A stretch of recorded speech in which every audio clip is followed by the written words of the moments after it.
Feels like a whole new Paimon after those 2 days in the hot springs.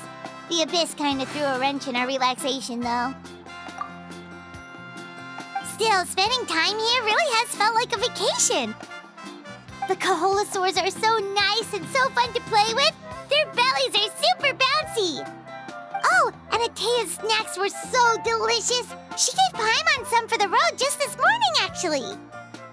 Yelling at some kids who got caught throwing stones in the hot springs, so not much has changed since we first met her.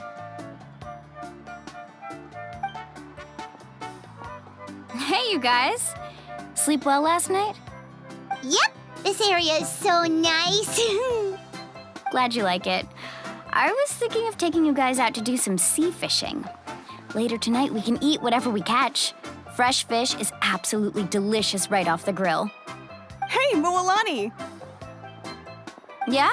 What do you need? The team sent out to fight in the Night Warden Wars has returned. And Kachina?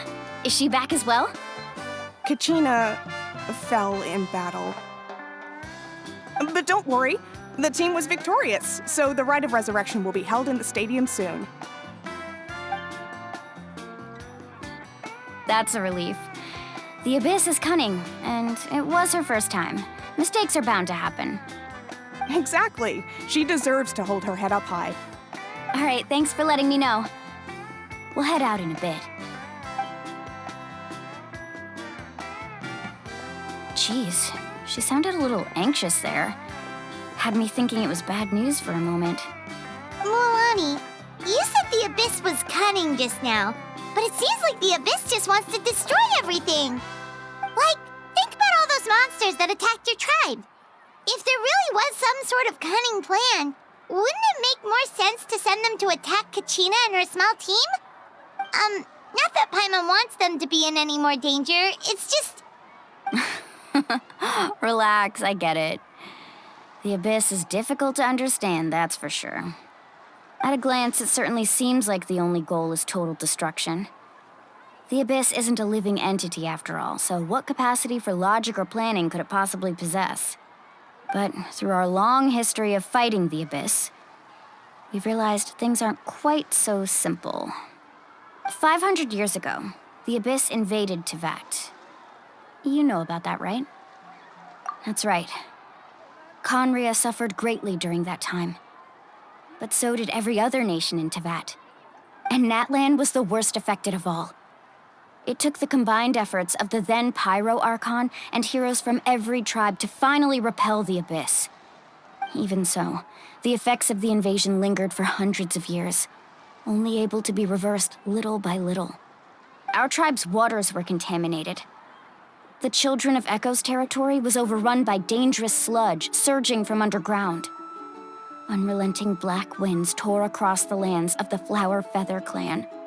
It was like each disaster was designed for a specific tribe. Exactly.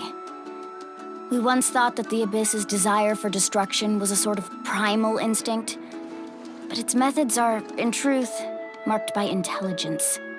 We now believe the Abyss has invaded the Night Kingdom, and has the capacity to read the memories of this land at any given moment. And that's how it became so dangerous and cunning. Almost like it knows you inside and out. Yes, and that's why we've been unable to fully eradicate it, even after all this time. Luckily, the problems left behind by the Abyss have been successfully addressed by the various pyro archons we've had over the years. Now every tribe is prospering and things are looking up. I mean, just look at what we managed to do a few days ago. We totally fought them off.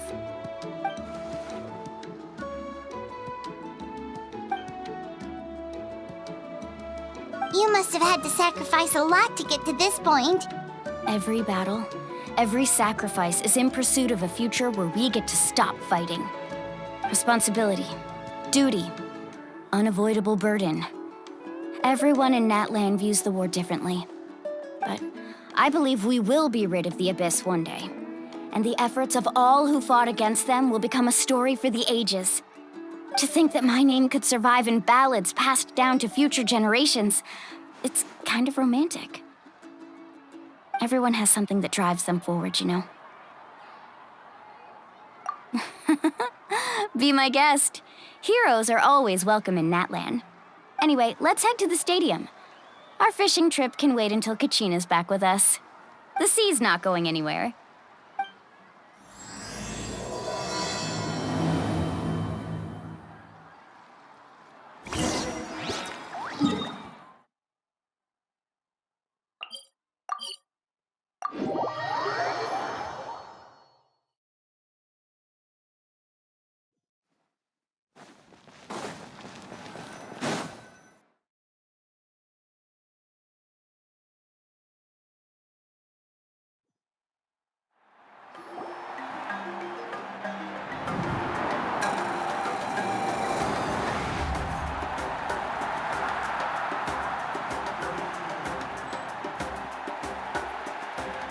Whoa, this place is packed already. Of course. No one's gonna miss out on the chance to welcome our heroes back from battle.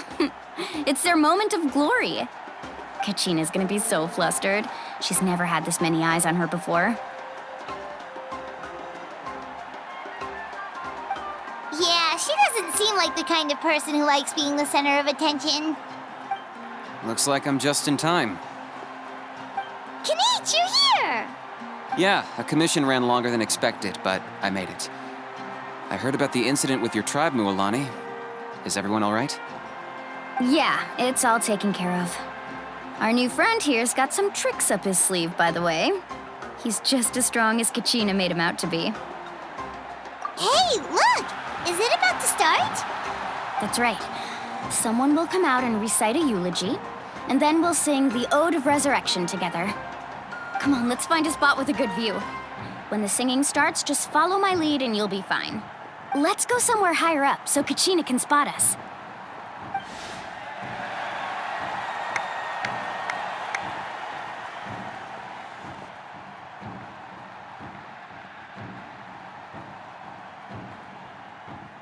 Warriors of Natlan, heed the call of life. We are the inheritors of memory and legend. Those who grew alongside sun and wind. Those who forged our own destiny and future. That is Natlan's fire, the lifeblood of our nation.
I could not find Kachina within the Night Kingdom, or locate her ancient name.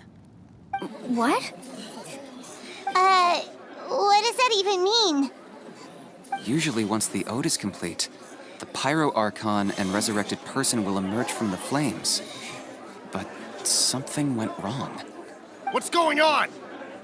This has never happened before. Well, I think it's pretty obvious. Clearly, the team sent to fight the Abyss didn't win after all. Think about it. The Ode rekindles all victors. We've witnessed it countless times. Since the Archon couldn't find Kachina in the Night Kingdom, that must mean there's more to this victory than meets the eye. Hey! You just haven't gotten over the fact that Kachina beat you in the pilgrimage! Pathetic. The both of you. Your wild guesses are misplaced. We completed our mission. Maybe you did, but who's to say whether that little girl even contributed at all? Maybe she got scared and ran off. Why would the YUB recognize someone like her, even if she was on the winning team? How dare you insult a hero of Natlan like that? Kachina sacrificed herself to repel the Abyss. She doesn't deserve to be subjected to your vile rumors when she's not even here to defend herself. Calm down, Mualani. There's no point arguing with the likes of them. I can't just sit here and let them slander her like that. To insult a hero of Natlan, the person actually has to be a hero. You... Think about it, everyone. Who do you think is really at fault here? A girl who never should have even gone to war? Or the great Pyro Archon? Why would the rules of our nation suddenly stop working? That's true. If she wasn't revived, it must mean she failed to achieve victory. Maybe the YUB interpret victory in different ways? I mean, that girl didn't look all that strong to me.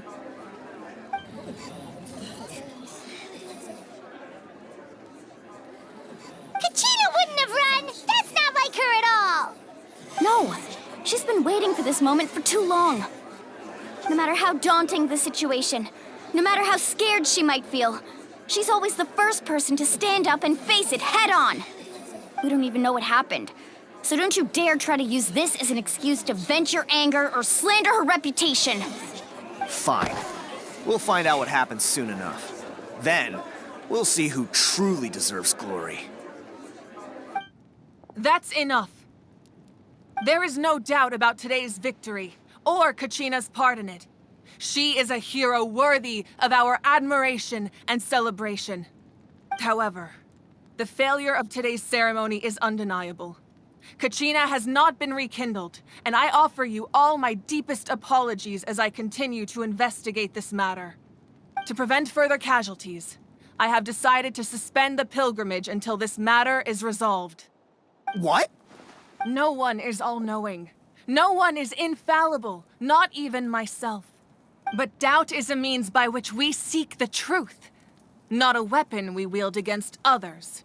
I didn't mean it that way, Archon. I just... If there are things you wish to clarify, then ask me directly. Doubt my answer if you wish. But now's your chance. You have concerns? State them. No, of course not. Even though I have said nothing to change your mind, then it would seem the truth never mattered to you at all.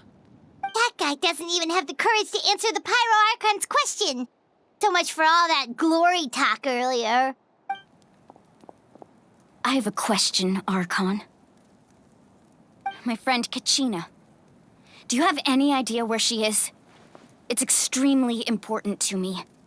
I know you said you were investigating the situation, but I'm sorry, that's not enough. I've already shared everything I know. If you want to learn the truth and rescue your friend sooner, you should join the investigation. So, what do you say? Of course I'll join. In that case, come see me in the speaker's chamber.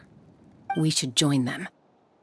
Oh, and if it's not too much trouble, could you drop by as well, Traveler? I'd like to have a chat. Rest assured, everyone, I'll keep the tribal chiefs informed on the progress of the investigation. Once again, I apologize for the outcome of this ceremony. If there are no further questions, Let's part for now. Did she just ask us to come along? I believe she did. Let's go. I'd like to know what's going on myself.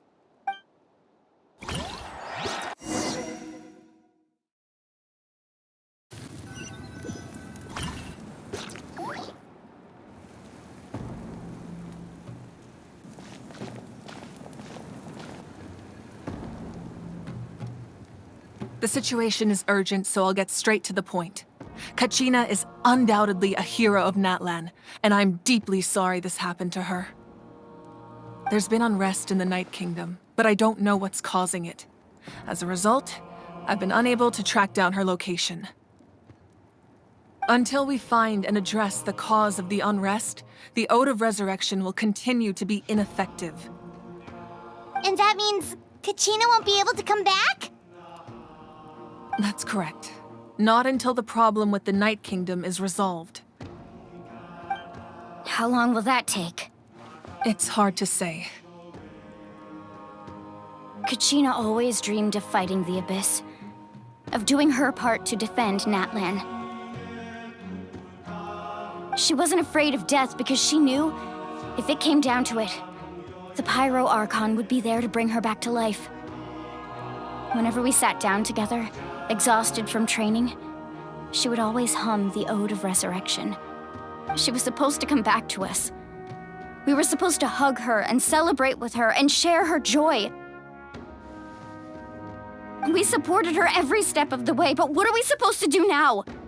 Sit peacefully and wait for her return? Lose ourselves in grief over her death? Tell me, are we her friends? Or her murderers? That's not fair, Mualani. It's all right. I understand your rage and your grief. Kachina's life means a great deal to me, Mualani. Believe me, I want to bring her back as soon as possible. I would give you that peace of mind if I could. But please, hear what I have to say so I can at least give you a broader picture of the issue we are now facing. Considering the recent attack on your tribe, I believe the Abyss has found a new means of undermining the rules of our nation. You mean? The Sacred Flame. The foundation of our resistance against the Abyss. If we continue to hold the pilgrimage and send teams to fight the Abyss, there will likely be more casualties. But if we stop altogether, the Sacred Flame will only grow weaker. The Abyss will scale up their attacks, and the tragedy we saw with the people of the Springs will only be the first of many. If we compare the two choices, the former seems to be the lesser of two evils. Sorry, I know that may sound harsh, but I bear the name Malipo. Weighing the costs is my duty. The raw truth can be cruel. But we need to understand it if we want to approach this rationally. But what would you say, Mualani?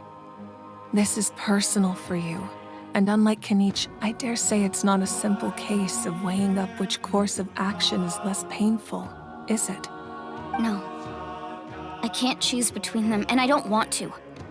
Saying that one is preferable over the other is disrespectful to the people who suffered. You're saying it doesn't matter whether I suspend the pilgrimage. The consequences will be equally painful. Yes. What happened to Kachina breaks my heart. But I couldn't bring myself to sacrifice other people for her sake. And that is the crux of the problem. It's not simply a matter of choosing the lesser of two evils. Either way, there will be people who suffer. And the end result will be the same. Belief in the pilgrimage will waver. Once doubt has crept in, the people will no longer unite in battle against the Abyss. And that is exactly what the Abyss wants. Their ultimate goal isn't to break the rules that make the Ode of Resurrection work. It's to destroy the people's faith in them. To prevent what happened to Kachina from happening to anyone else, we need to suspend the pilgrimage. So that is my current plan. And in the meantime, I've made efforts to strengthen each tribe's defenses. Then, we have to find another way of strengthening the Sacred Flame to keep the Abyss at bay. This won't be easy. I'll need time to figure out the best approach.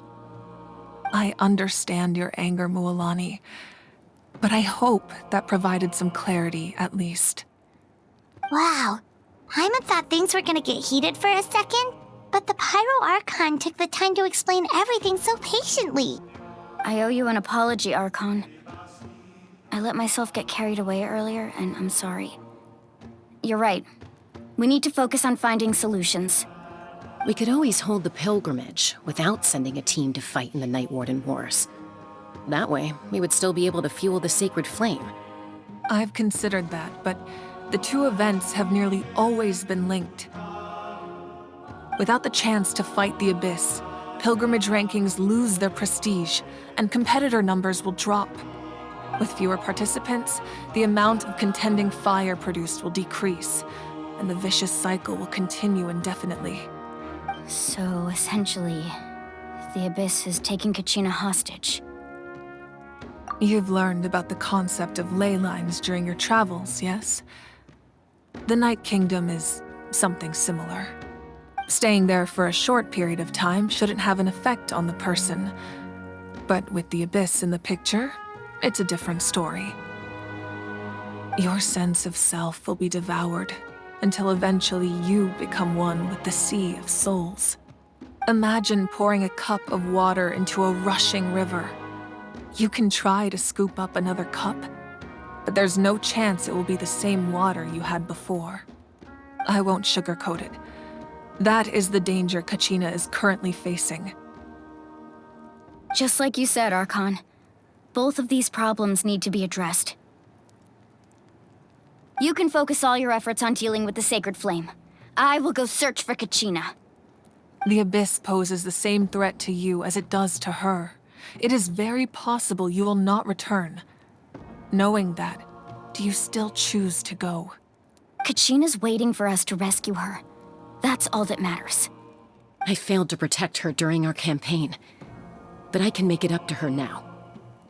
I choose to go as well. Traveler? What do you think?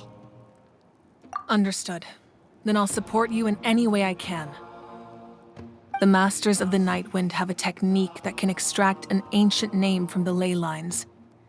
If we can find Kachina's ancient name, I can use the link between them to pinpoint her position within the Night Kingdom. Then comes the hard part. You need to visit the Night Kingdom in person and rescue her. But isn't the Night Kingdom a land of souls? Can we even go there? Under normal circumstances, only the consciousness can enter. But there is a way to go there in person. However, know that the Night Kingdom will attempt to repel you, and the Abyss certainly won't leave you be. That's fine by me. Same here. Fighting the Abyss is nothing new for me. So, Paimon's the only one who's scared? Well, if he's going, Paimon's going too. Citlali of the Masters of the Nightwind once created an artifact that can be used to communicate with the Wyab. We call it the Spirit Speaker Stone. It was originally used as a ceremonial artifact wielded by the tribal chiefs, but that spiritual quality also means it can be used to search for an ancient name. That was the artifact I delivered to the Scions of the Canopy a few days ago. Didn't think I'd be hearing about it again so soon. Thank you so much for your help, everyone. Your thanks are unnecessary. I will offer you whatever aid I can, but your fellowship and courage are what will truly decide the success of this operation. Besides, you're the ones helping me. I can only focus on one thing at a time, after all.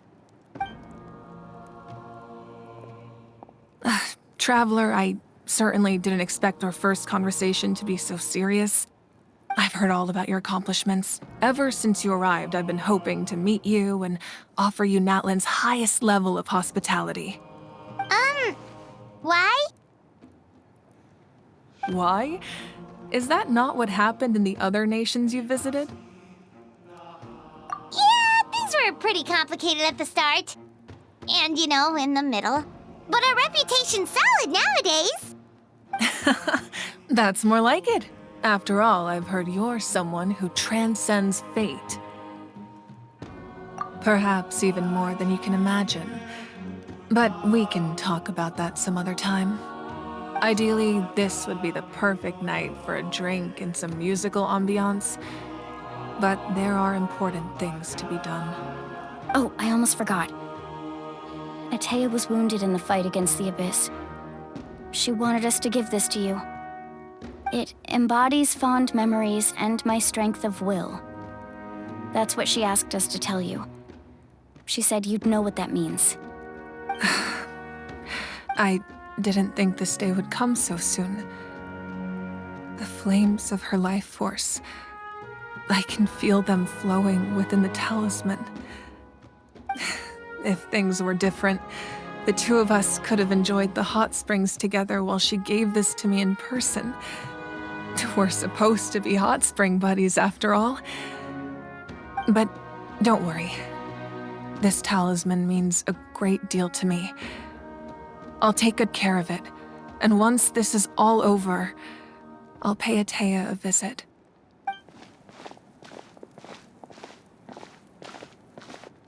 You said you didn't want to jeopardize the production of Contending Fire. But that's not at all why you decided to suspend the pilgrimage, is it? You're right. Even now, the production of Contending Fire is far from sufficient. The gradual corrosion caused by the Abyss has resulted in a massive shortage of pyro energy, and we're currently at the breaking point. As things stand, the pilgrimage is a lost cause. Suspending it allows us to save our strength to defend the tribes. The Abyss has brought catastrophe to Natlan, and Kachina's disappearance in the Night Kingdom is a direct consequence of that. We can't let the general public know that.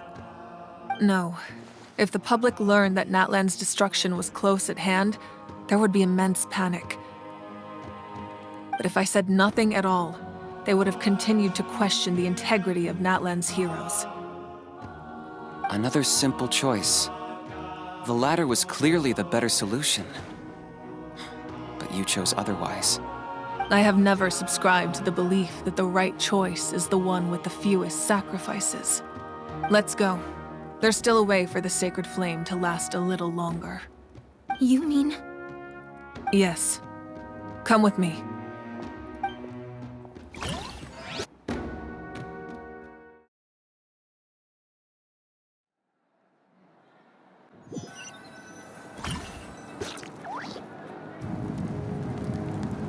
The sacred flame must never go out.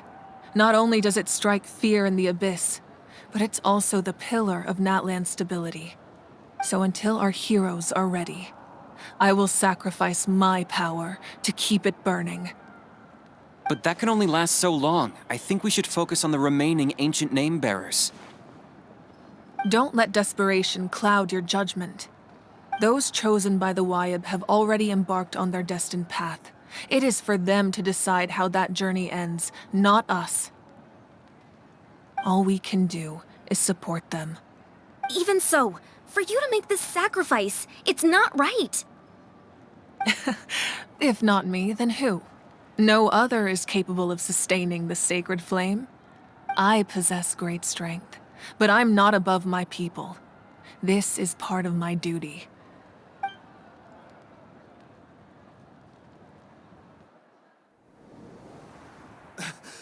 Archon, it's the Fatui!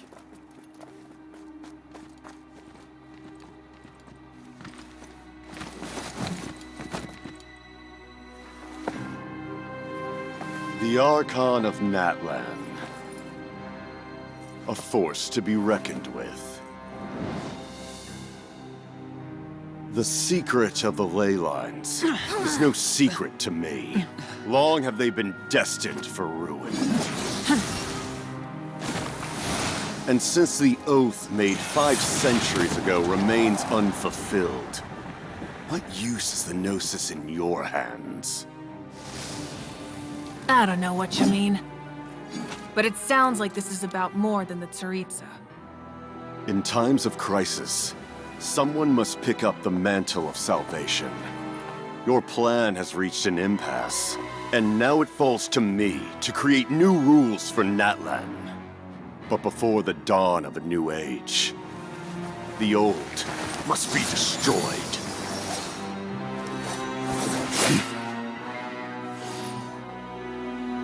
I assume that's the end of your speech? Good. People like us. Let our blades do the talking!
Masters of the Night Wind.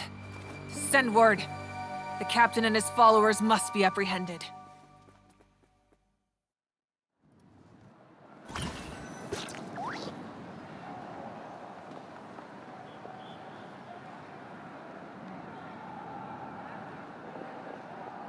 Are you all right, Archon?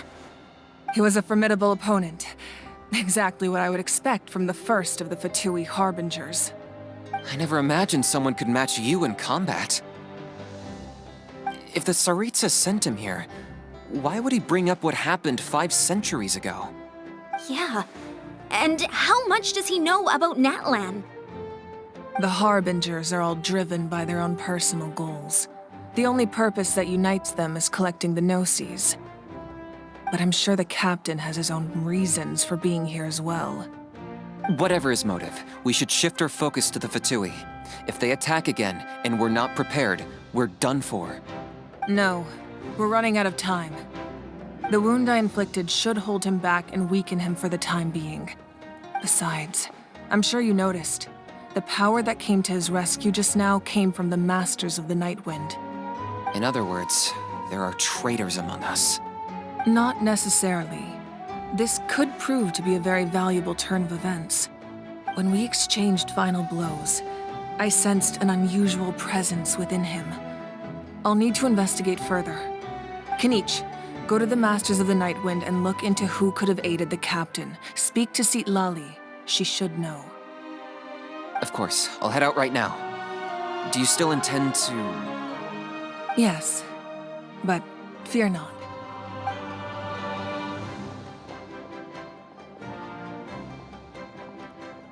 Natlan's strength has never rested solely in its Archon.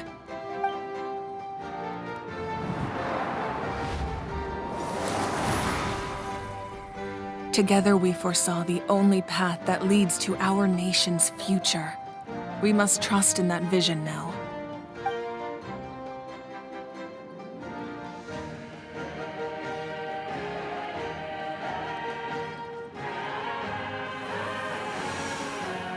Is everything okay, Archon?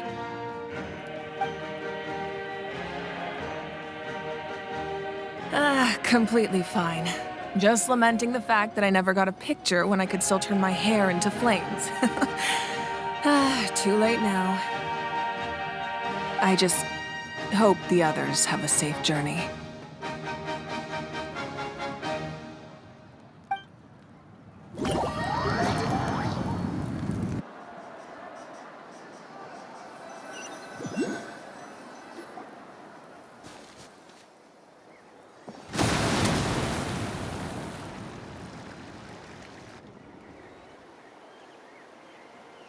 What's happening at the stadium?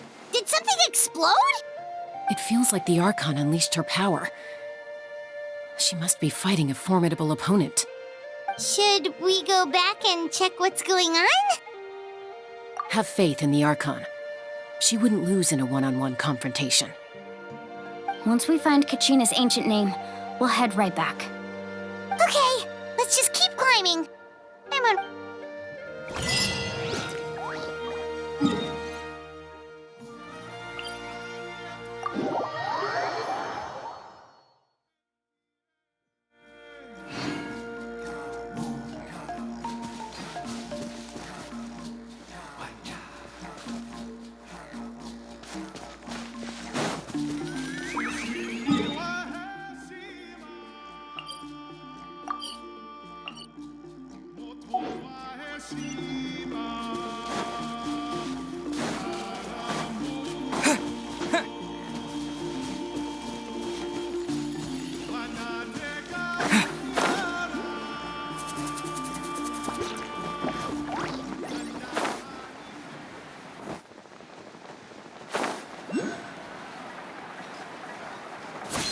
That's Waina, the tribal chief.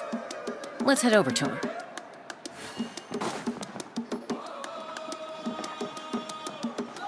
Chaska? Nice to see you again, Waina. I'm afraid we don't have time for pleasantries, so I'll get right to it. We're here for the Spirit Speaker Stone. Whoa, hold on a second. At least tell me why you need it first. My friend Kachina is trapped within the Night Kingdom. We need the stone to find her ancient name and rescue her. Rescue her? From the Night Kingdom? That's right. I'm sorry, but someone needs to tell you what you don't want to hear. Going there, a mature warrior would never make such a foolish decision. The nature of battle is unpredictable. You never know how it's going to end. Losing a friend is tragic, but when that happens, the best thing you can do is focus on how to prevent further casualties. I appreciate what you're trying to say, Chief Waina. But if the price of maturity is abandoning a friend in need, I'll choose foolishness any day. If Kachina's still holding on, then so will I. I thought you might say that. Is something wrong, Waina? This doesn't seem like you. Life isn't complete without taking risks. That's always been your mantra. It's nothing. The Night Kingdom is a dangerous place. Can't blame me for checking if you were up to the task. If you're that determined, far be it from me to stop you. Here's the stone. Keep it safe, okay? It's not like we have a spare. Thank you. Huh. Seems like you two go way back. But aren't you from the Flower Feather Clan, Chaska? Oh, Chaska's a peacemaker, so she's famous throughout the tribes. She's always the one people call to resolve conflicts, so we slowly got to know each other that way. Her younger sister Quichi's always hanging around our tribe, too. She's helped us out a lot in the past. Oh, you have a younger sister? Yes, I'll introduce you to her sometime. But let's get back to business. Waina, how do we use the stone? As you probably know, your intended destination is completely different from the real world. The Night Kingdom is like a river flowing with concepts, and the ancient name you seek is like a tiny fish swimming downstream. In that sense, the stone is like a fishing boat drifting down the river, but the boat alone isn't enough. You need a fisherman experienced enough to steer it in the right direction. We couldn't do that ourselves? With a little practice, I'm sure you could. You have the strength and the talent. If you want to make sure this works, though, I could recommend someone to you. Who? Vichama, a legendary warrior and scout from our tribe. He's got a keen eye and a well-honed intuition. Even his ancient name means to seek. If you're fishing for a name, you're gonna want him on the boat. Bichama? Why does that name sound familiar? He's one of Auntie Atea's hot spring buddies. I've heard stories about him. Where can we find him? Ever since Malco passed, he spends most of his time gazing out at the scenery from the cliff tops. Follow the path that way, and I'm sure you'll find him. Thank you. We'll go look for him there. Good luck. I hope everything goes well.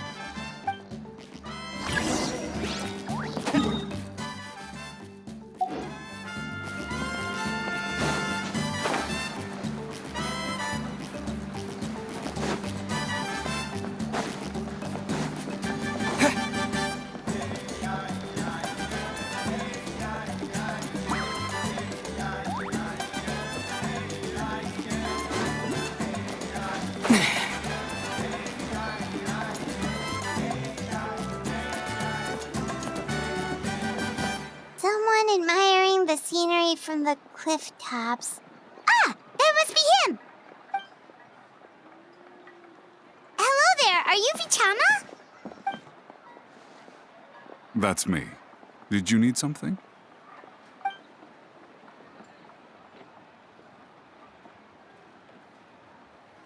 What? You're saying you can bring someone back from the Night Kingdom? How is that even possible? No, if you really think about it, anything's possible in that kind of place. But that would mean... Are you okay? You don't look so good. Everything's fine. I'll help you, but I do have a small request. After I help you find Kachina's ancient name, I want to use the stone to look for my friends as well. Your friend? Oh, why not mention someone named Malco? Is that who you're talking about?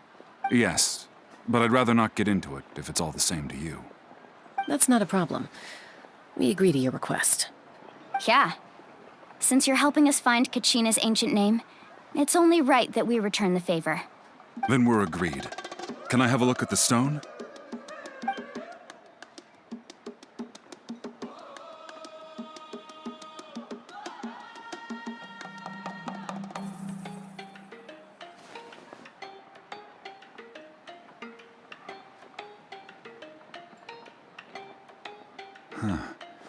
I see. From what I can tell, it functions almost like an abyssal pylon. Both connect the Night Kingdom to the living world. Once the connection is established, the abyss will come surging through the opening like a predator honing in on the scent of blood. So we have to be sure not to use it in a tribal settlement. Wow, you got all that just from looking at it? I just picked up on the basics, really. I still have no idea why it works. You said someone named Lali invented this. They must be a genius. I'll go find an open area and start setting things up. In the meantime, I need you to get 2 things for me. We'll go right away. What do you need? First, I'll need some hook ropes. Pretty much every store around here carries them, so no need to go anywhere special. Oh, and I need to build a net out of them, so make sure you get a good amount. Wait, are you saying you're going to use a real net to catch Kachina's ancient name? How does that work when one's tangible and one's not? By creating something tangible in our world, like a net, we can create a connection to a corresponding concept in the Night Kingdom. Basically, I'm going to use the concept of a net to catch something equally intangible, an ancient name. Oh, I see. What about the second thing you needed? Right. I need 2 chunks of obsidian. Once we bring the ancient names into our world, we'll need a place to store them. Normally, you can only get obsidian from the Children of Echoes, but I heard there's a traveling merchant from that tribe around here somewhere, so maybe you can try your luck there. Gotcha! All right, let's split up. See that clearing? Let's meet over there when you're done. Oh, and you can send someone with me if you want. In case you're worried I might take the stone for myself. What do you think, Chaska? There's no need. Lena spoke highly of you. That means you're trustworthy. I appreciate it, even though that doesn't mean much to me anymore. Anyway, it'll take some time to set everything up, so no need to rush. I'll see you in a bit.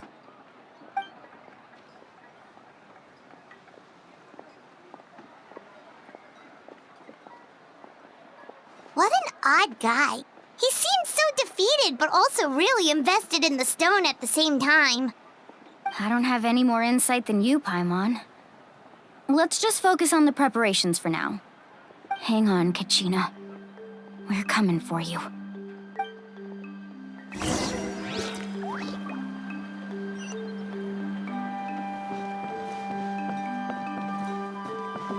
Watch your footing. In the sky.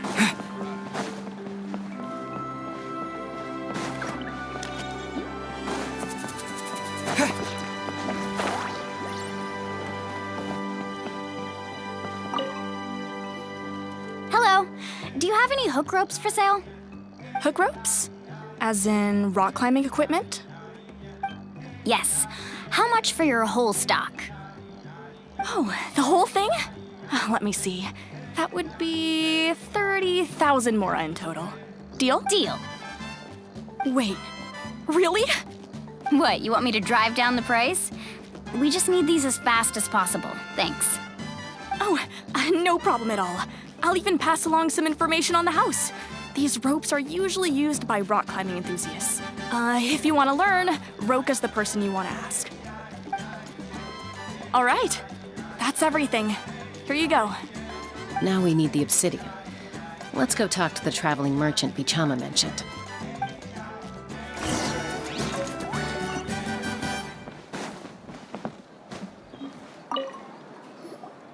Excuse me, do you sell obsidian? Why, yes. I've got a chunk for sale right over there. Perfect. Is that the only one, though? We actually need two. That might be tough. Tell you what, I'll take a look through these boxes over here, and we'll see what we can find. Thank you so much. We'll wait here.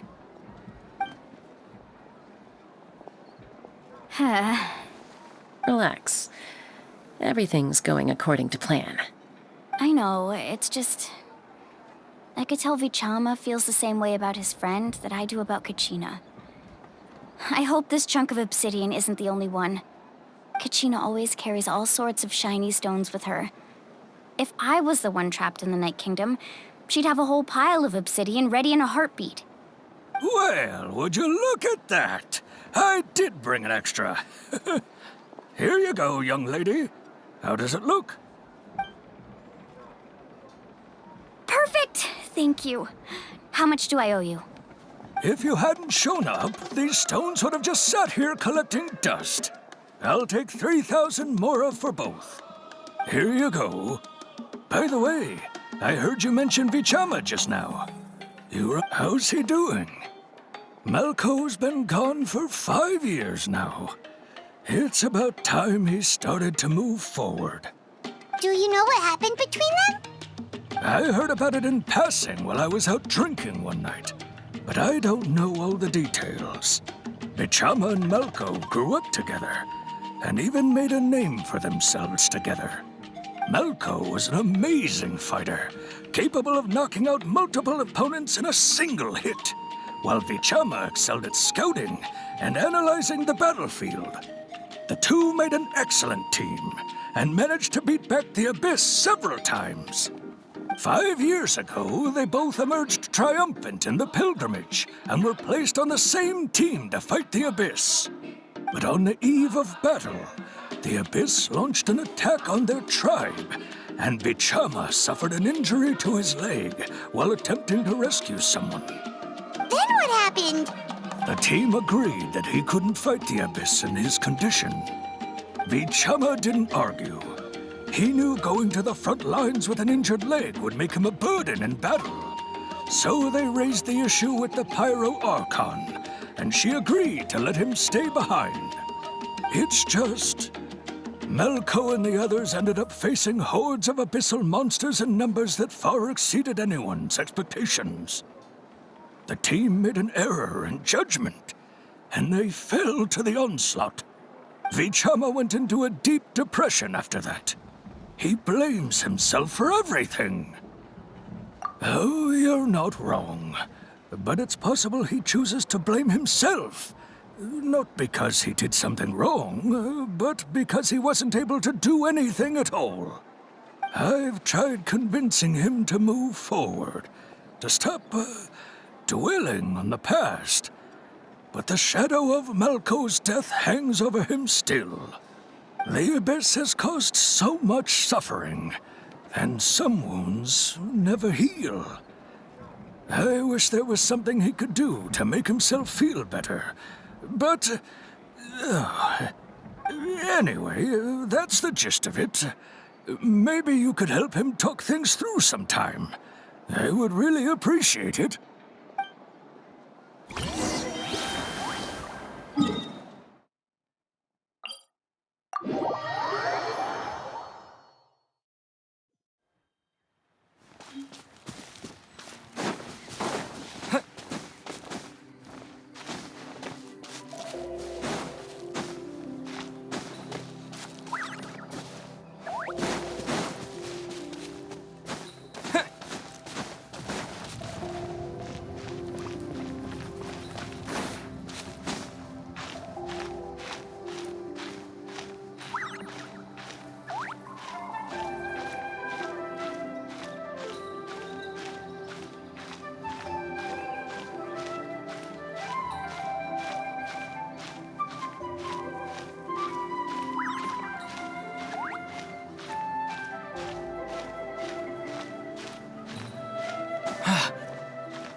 Did you get everything?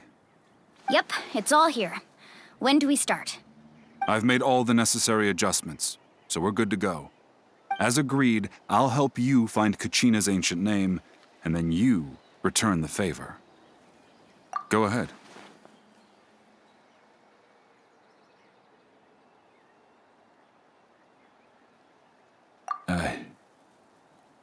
Yes, after Malco fell, I scoured the battlefield to see what happened. It turned out he wasn't bested by some impossibly powerful foe. He was dragged to his grave by the sheer number of enemies. If I had been there, I would have been able to sense the danger. I could have warned them not to advance. I've always blamed myself for what happened. But when you told me about Kachina, I realized there's a chance Malco might also be alive, fighting for survival in the Night Kingdom.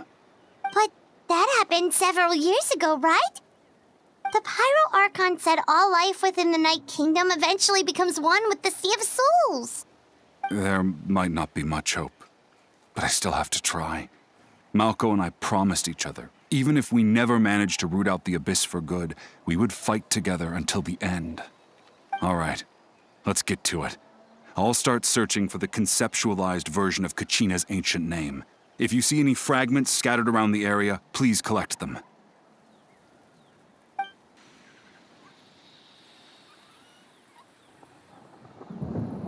Make sure you prepare yourselves for battle. As I said, the stone will link the mortal realm to the Night Kingdom. The Abyss will likely emerge in response. Look at that golden thing. It must be one of those fragments Vichama mentioned. Let's get closer.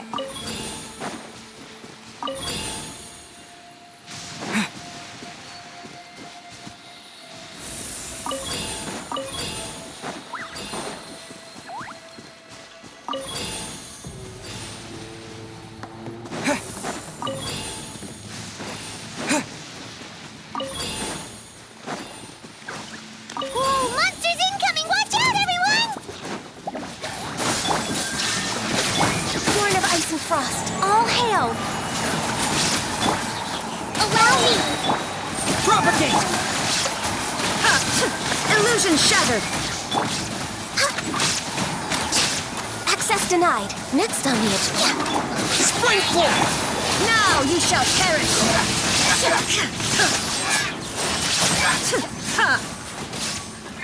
There is no escape! No touching! Scatter! How much longer, Vichama? Not long. We're getting close.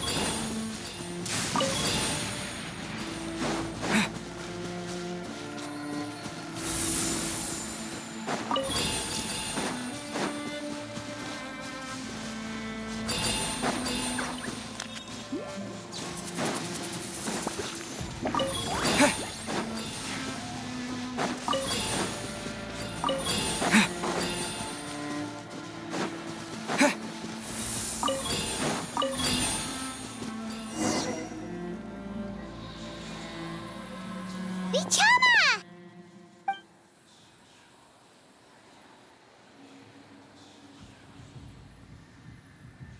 Quick, take it!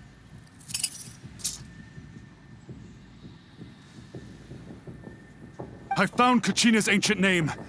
Hang in there, Malco. Just a little longer. Something's not right. The power of the Abyss is getting stronger. The Abyss is corroding his body. Vichama, you can't keep going. You'll die. I should have died 5 years ago. I just need a little more time. Please, I'm almost there. Thank you.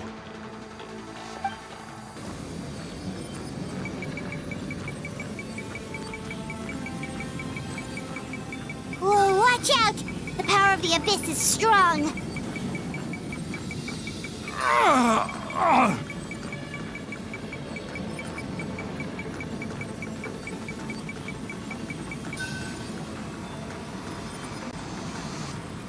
This power. Hanging in there? Malco. No! Why can't I find him? Why? We can't wait any longer. Pull him away from the stone, Mualani. I already tried, but the power of the Abyss has him in a chokehold. It's like he's tied to the stone with an invisible rope. In that case, we have no choice. I'm sorry, Seat Molly. Get back! Chaska, wait!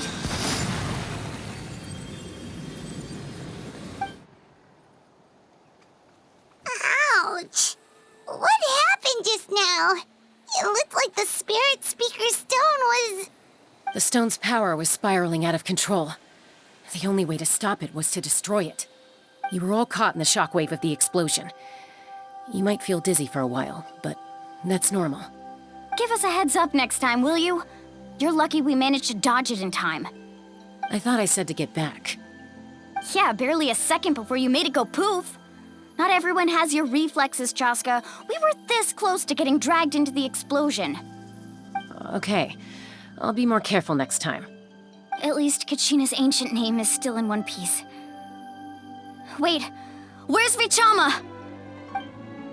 Vichama! Vichama! I couldn't find Malco's ancient name. It must be completely gone by now. Once your ancient name disappears, there's no coming back. From the very beginning, I knew there was a slim chance, but still. And now... it's too late to save him. Vichama. I'm sure he's heard enough condolences over the years. Let's just give him some space. Huh? What's that in your hands, Vichama? It looks like something's glowing. Huh? This is...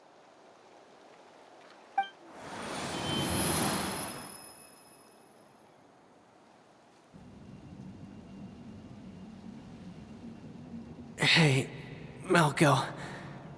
Got any strength left? Not enough to swing a sword, but to say a few last words? Sure. Too bad. No one will get to hear them. I never thought I'd actually die on this mission. Not that I'm afraid to die. It's just... hard. Thinking about my mom's face when she hears the news. Guess I have something to be thankful for then. My parents died a long time ago. They won't have to mourn me.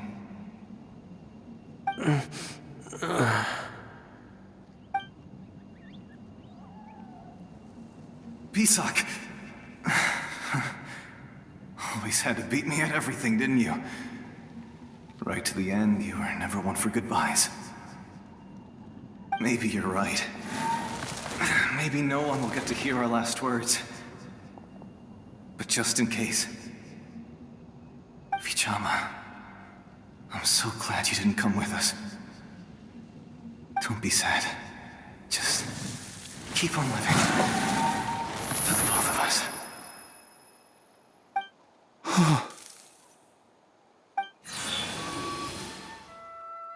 Was that a memory?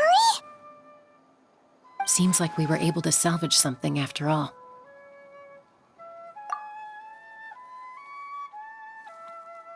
Of course. Seeing him, hearing his voice again, it makes me unbelievably happy. But it also brings with it an even deeper pain. A deeper pain? Why?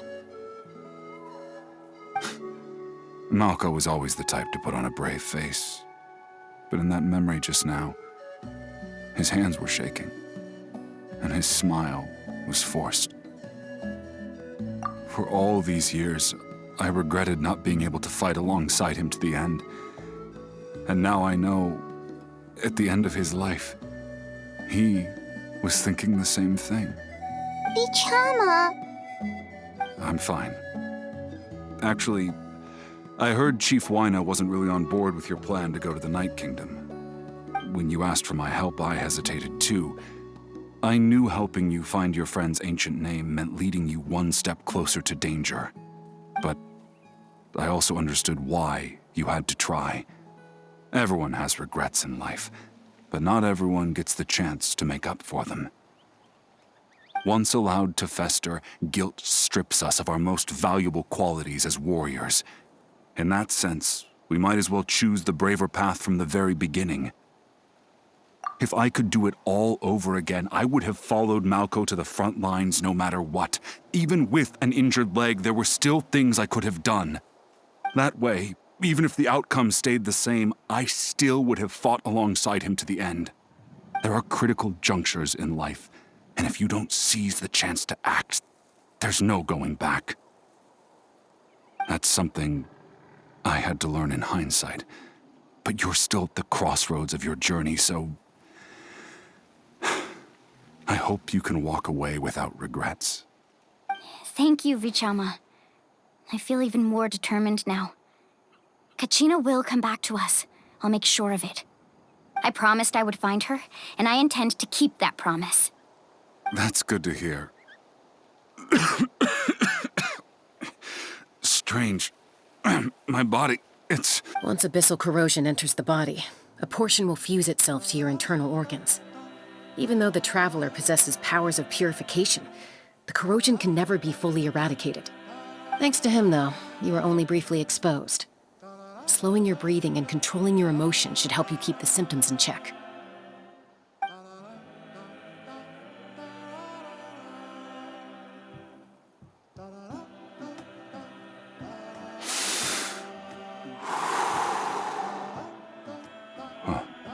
That does make me feel better.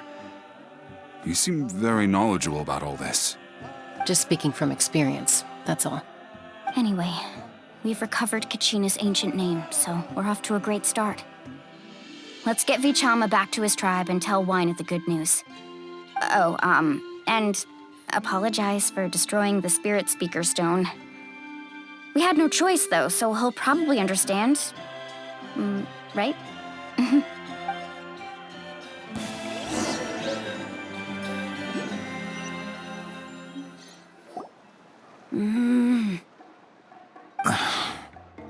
Koichi, are you really gonna just stand there like that? I don't know what you want from me. I think you know exactly what I'm trying to say, Uncle Wyna. I can hear it in your voice. Honestly, it's just one thing after another with you two. They're back. Koichi? What are you doing here? Don't play dumb with your own sister.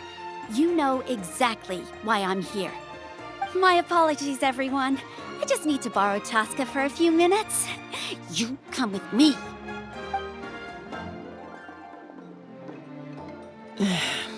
I'll be just a moment. Who is that? Koichi, Chaska's younger sister. Although the two aren't actually related by blood, it's kind of a long story. It's not really my story to tell, but I guess it's not a secret. You see, Chaska was actually raised by cuckoo sores.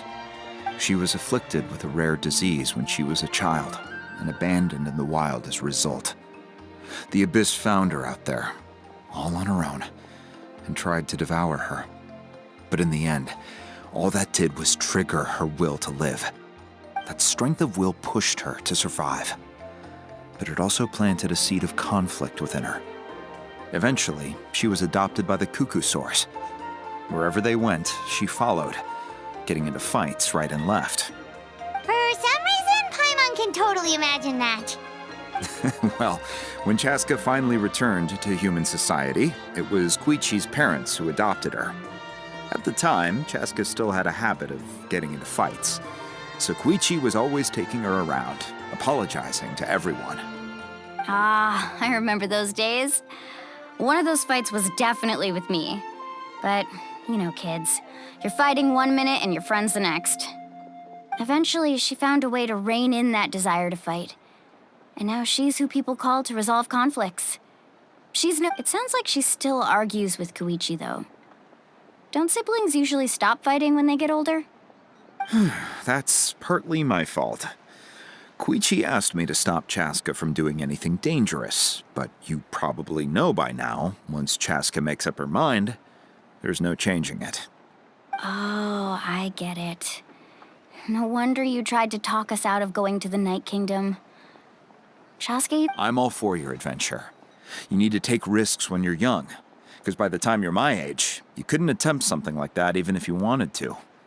Better try now than live with regrets later. That's what I say. Still, I can understand where Koichi's coming from.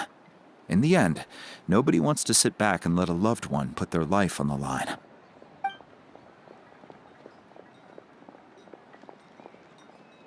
All right, it's just the two of us now. You have 1 minute to explain yourself. I don't have anything to say. You don't have to approve, but you should know I only do what's necessary. That attitude is exactly the problem. It's like you don't care. You try to sneak off to the Night Kingdom behind my back and then play it down as if it's just a trip abroad. Well, technically I am going abroad, right? Again with the excuses! We agreed, didn't we? There are 4 levels of danger. If it's not something urgent, you can only engage in level 2 danger and below. You can only go up to level 3 if a situation is so dire there's absolutely no alternative. But a trip to the Night Kingdom? If that's not a level 4, I don't know what is. And you were just going to sneak into the place without saying anything. What do you mean, sneak into the place? I always planned on walking in there with my head held high. You bought off Uncle Wina, didn't you? He promised me he'd stop you from doing anything dangerous. Oh, it's like he didn't even try. You feel like he went back on his word. What if I told you my mind was made up, and there was nothing he could have done? Not even by force. Oh, I knew it! So he did try to say something, but you didn't listen. This is important. If you were in my shoes, you'd make the same decision. You don't know that? I'm a doctor, and I handle logistics. If you're going to waltz into a dangerous situation where you could lose control at any moment, it's my duty to say something. All right, whatever. Anything else? What do you mean, anything else? Why don't you reflect on what you've done and promise me you'll stay put? Time out. Is this one of our normal arguments or a serious one? Chaska, does it sound like I'm joking? Then, you need to know something. What happened to Kachina was partially my fault. I can't leave her there to die. That's not who I am. But the person you become when you lose control, that's also not who you are. That's a different issue. You said it yourself. A person is only as good as their morals. If I want to live in Natlan, I need to display qualities that make me worthy of this nation. I've also told you that managing your condition is equally important. Sometimes you have to make sacrifices. All right, let's stop this here. If we keep going, I might actually have to get serious. And I think Wyna prefers his roof attached to his house. Is that a threat? That sounds like a threat to me. Koichi! Younger sisters are supposed to listen to their elders. So, you're really going to go, no matter what I say? I'm supposed to be your sister. Then support me. I'll be back. All you have to do is wait. Chaska. So, that's it. Why'd you have to turn out to be so darn annoying?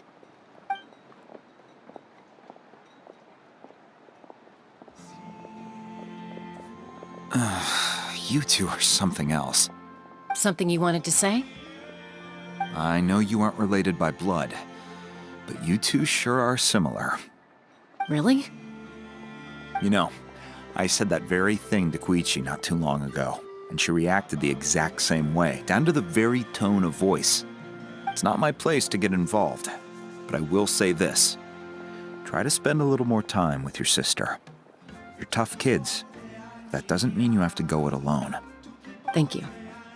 Anytime. All right. If you're done with the Spirit Speaker Stone, you might as well hand it over. According to Kinich, it's an important ceremonial artifact, so it'd be safer to keep it with me. About that. If only Tone-Deaf Bard was here, he could have repaired it just like the Holy Liar. The Spirit Speaker Stone might be 2 stones now. Huh?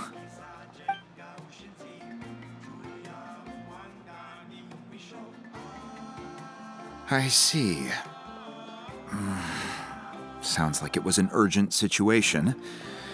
If someone's life was on the line, then you had no choice. Still, Citlali's going to be a nightmare to deal with now that you've broken her stuff. I'll explain everything to her later. Stay safe out there in the Night Kingdom, okay? I'll wait here for your safe return.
Kachina's ancient name, too! Well, it's fairly complicated. Let me give you the condensed version. The Fatui again? We can't go anywhere without them causing trouble. But what if the Fatui finds out you've lost your power? Won't they try to take advantage of the situation? That's why it has to be our little secret. No one else can know, or we're asking for trouble. Look, I wish I could offer you some sort of consolation, but I won't lie to you. With multiple factions closing in, there's nothing comforting about the situation we're facing. Still, all you need to do is focus on your goal. You can leave the complicated matters to me. I can also step in on the Pyro Archon's behalf. There's a limit to what I can accomplish, but I'll help you however I can. There's no need to be so modest, Yan-san. Your incredible strength has long been a well-known fact. You're the pride of your tribe. Archon, I'm sorry about before. You have so much on your plate, so much that you have to worry about. But all I could do was focus on my own feelings. You have nothing to be sorry about. We all get overwhelmed by our emotions, myself included. Your reaction to Kachina's disappearance, I understand that feeling very well. Well, now that we have Kachina's ancient name, let's go track her down. Follow me.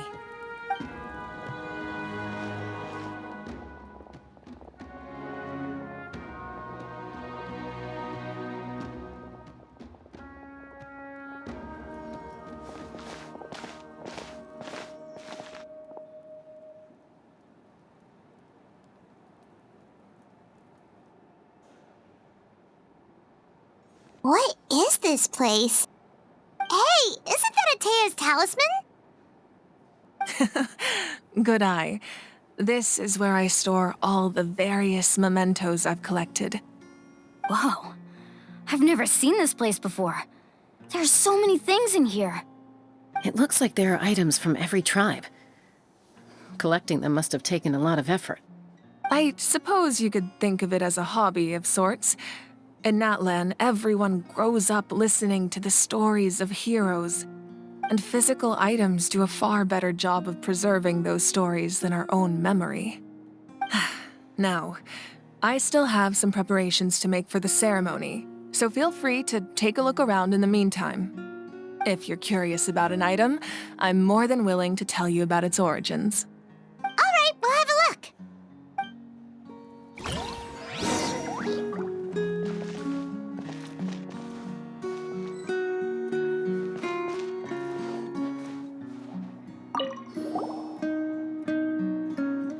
There are so many jars and potions around here. Do they have anything to do with alchemy? No, those belong to the Masters of the Nightwind. They're ceremonial tools used to amplify the ability to communicate with the Night Kingdom and the Wyab. Yamaya is an expert in this field, and she taught me a lot. Even though she appears stoic and serious, she actually has a keen sense of humor. The tools you see here are quite traditional. Her students found them outdated, so she passed them on to me. The contents of the jars aren't all that special. Oh, except the big jar in the middle. That's what she really wanted to give me. Ooh, must be something really cool. What's inside? Grape juice. Huh?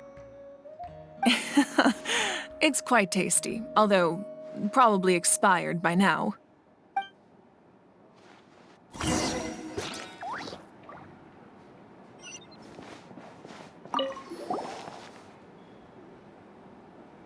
The powder still needs some time to settle, so let's wait a little longer.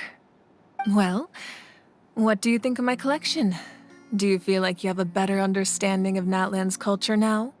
Yeah, if each item represents a different story, seems like Natlan's really been through a lot. Does every item hold a special memory, just like Atea's talisman? That's right. The items in my collection actually serve a similar purpose to the ancient names passed down among the tribes. They demonstrate the true shape of time. The shape of time? Most people perceive time as a linear concept, almost like a straight line that can only move forward. We cannot change the past or predict the future. But there's also a different theory, one that I believe to be closer to the truth. Namely, that the past, present, and future all exist at once. At once? Paimon's not sure she understands. Let's say your journey ended right now. Thinking back on your experience in each nation, which one would you say was the most important? Exactly. Even at the end of your journey, the things you experienced along the way don't cease to exist. They become part of who you are. Take out a portion of that journey, and you would likely make very different decisions, and eventually arrive at a very different destination. The future is the same way. It exists even though it has yet to come to pass. We just lack the means to perceive it. Of course, there are those with the power to foresee the future. They simply call it by a different name. Fate. You're quite familiar with that concept, I would imagine. That does kinda make sense. The future hasn't happened, but already exists. Humanity excels at living in the present, but too often we forget the past and neglect the future. While the pilgrimage and the Night Warden Wars lead us to a better future. Only by uniting the people of Natlan across countless eras can we fight back against an enemy as formidable as the Abyss. To come up with such a set of rules, the first Pyro Archon must have possessed a level of insight I can only imagine. That's correct. At first, he was a mortal man with no special power. After he ascended to the Divine Throne, he used it to borrow power from the heavens and establish the rules of Natlan. Namely, a framework through which ordinary people can ascend to Archonhood. By holding the pilgrimage, we're able to determine the strongest among us. And when that person ascends to the Divine Throne, their inner flame will awaken. In addition, the sacred flame will grant them significant knowledge and memory of this land. After all, that's how I came to know everything I just told you. So, it all comes down to the power of the Divine Throne and the rules. Wait, is that a family portrait? Yes, that's my mother, father, younger sister, and the little saurians we raised.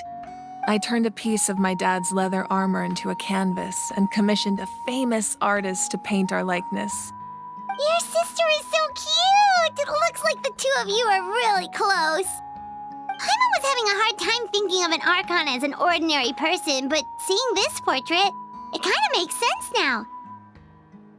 It really doesn't look like there was anything special about you before. Oh, wait, is Paimon allowed to say that? A little late for that question, don't you think? Sorry! Paimon's so sorry! Paimon's mouth works faster than her brain sometimes! It's all right. I'd never get upset over something like that. No matter what others may say, my past is a precious part of my identity.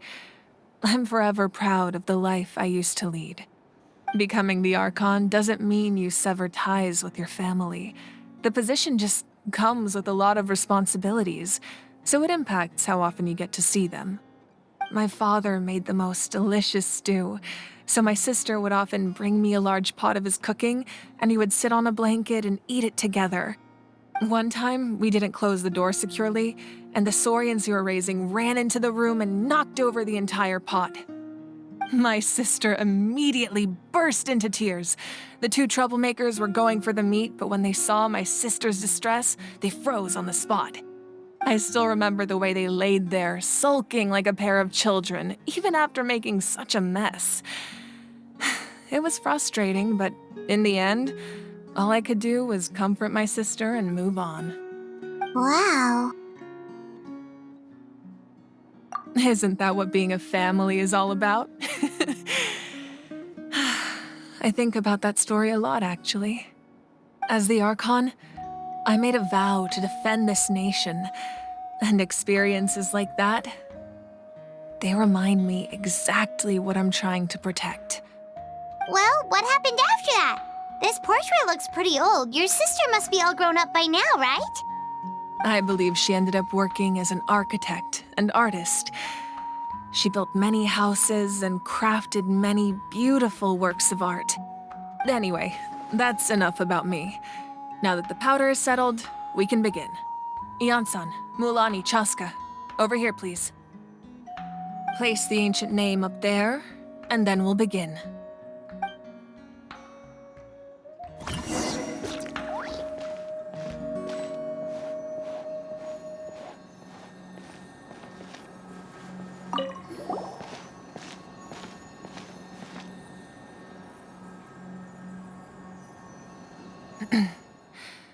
Surely as the echoes of life resound through heaven and earth, so too shall our stories remain eternal. Ancient name, take us to your fated bearer. Allow her to answer our call.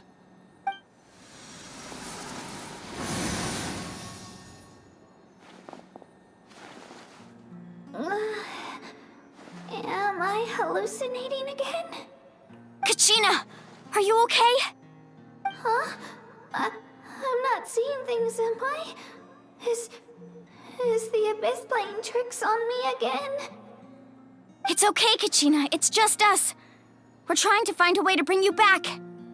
Everyone, you have to listen to me. I've been investigating the Night Kingdom this entire time, and I figured out what's wrong. The Wyup is being affected by the Abyss. I was waiting for the Wyup to send me back, but then this really strong monster came in and it almost killed me. The Wyup saved me, even though its power is weakening, so I've been hiding from the monsters while trying to find a way to help. The Night Kingdom has become a huge mess, though. I keep hearing these awful sounds and seeing really horrible things. Don't listen to those sounds, Kachina. The Abyss is trying to strip you of your sanity. All you need to do is stay safe and wait for us. We'll be there shortly. It's okay. I feel so much better now that I've had the chance to talk to you guys. You don't need to worry about me. I've never been strong or special at all, really. So I don't blame anyone for forgetting about me or leaving me behind. Just knowing you care is more than enough. I'll find a way back. You don't have to put yourselves in danger to come rescue me. You're always like this, Kachina. Now's not the time to act tough. We're coming for you, and that's final. I don't know what lies the Abyss has been feeding you, but I'll tell you something right now. Nobody here sees you as a burden. You're a victor of the Night Warden Wars, a hero of Natlan. All you need to do is wait for us to rescue you, and you'll get all the applause and recognition you deserve.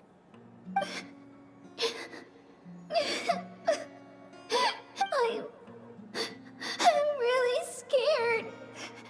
Everything's so dark and creepy here. And I want to go home. Still, I don't want you to put yourselves in danger because of me. I don't want to hold anyone back ever again. All you need to do is place your trust in us, just like you always have. No one fights alone. We're not leaving you behind. Not ever. Yeah, we're so close. We can't call it quits now. Thank you. Be careful. Looks like we've lost contact. Now comes the most dangerous part. You have to traverse the Night Kingdom in your physical form. This entrance to the Night Kingdom was left behind after an abyssal invasion. Even a brief amount of time inside could expose you to corrosion. I know. I'm prepared for that possibility. All right, then I wish you all the best. I'll tell Koichi to be ready just in case. She's very experienced in dealing with abyssal corruption. That face you just made. Don't tell me you two got into another argument. No, I just feel bad for creating more work for her.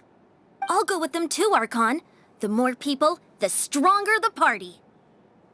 Thank you so much for your help, everyone. It really means a lot that you're willing to brave these dangers with me. There's no time to lose, so let's get going. Now that I've lost my power, I won't be able to provide much practical support. But I can still keep an eye on the situation from here. Eon-san, I know it's unlikely, but if you encounter a situation you can't handle... That won't happen. I hope not.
So we're underneath Natlan right now? It looks nothing like Paimon was imagining.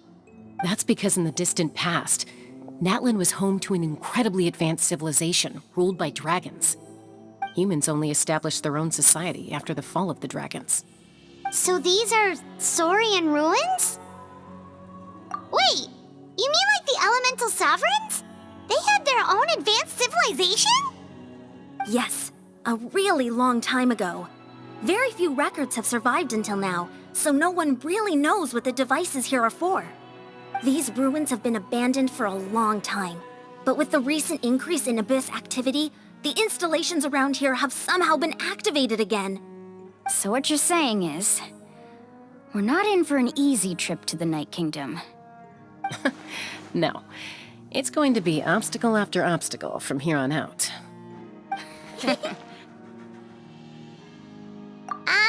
Why are you all laughing like that? It's creeping Paimon out. It's the pre-adventure excitement kicking in, right guys? Of course. I'm eager to get started. Then let's go. We won't let anything stand in our way.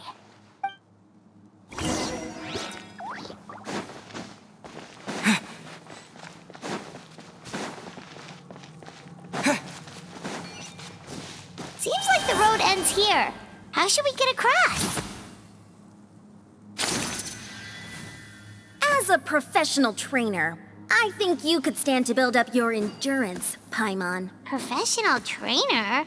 Paimon thought you were a warrior from the Collective of Planning. Well, that goes without saying. But I actually work as a sports coach. I provide professional guidance for many of Natlan's popular sports. And I don't just mean physical training. I design nutrition plans as well. Ah, so basically no sugar, no soft drinks, no grilled meat. Those guys look familiar. We've fought them before. Let's go. Show no mercy.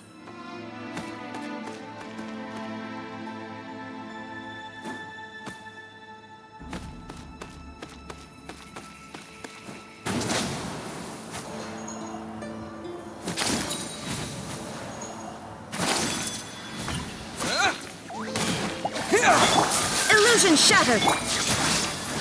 For Rex Lapis!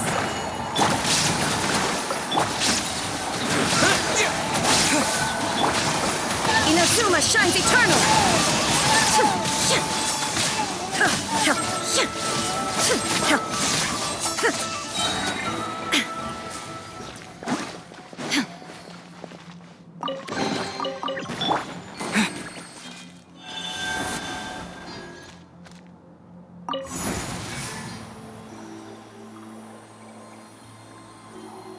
Whoa, the place place we need to go seems really high up.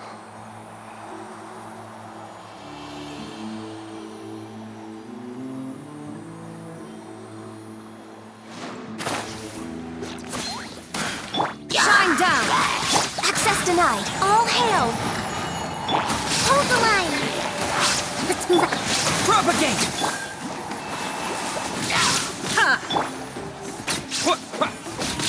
Germinate! Now you shall perish!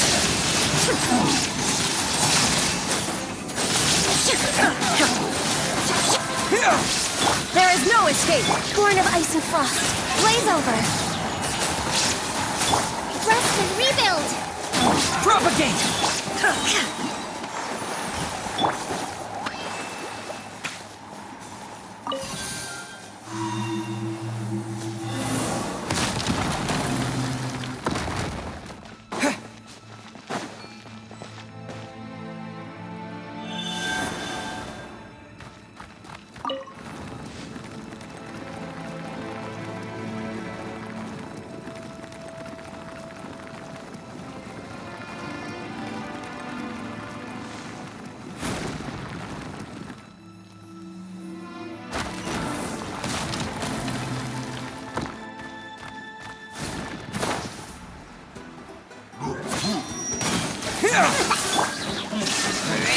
No touching! Next up! Scatter! Torn to oblivion!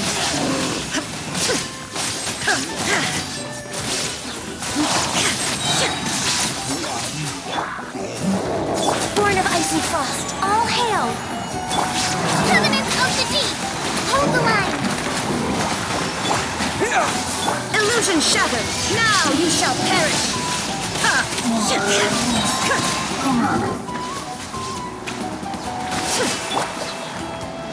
Scatter! No touching. Glaze over! Allow me. Propagate!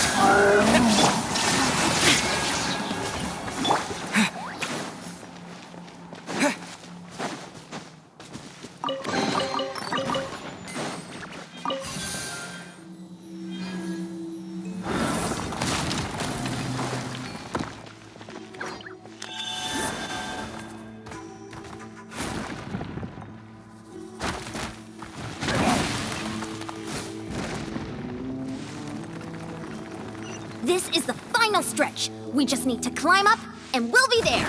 Nothing to it. Easy for you to say.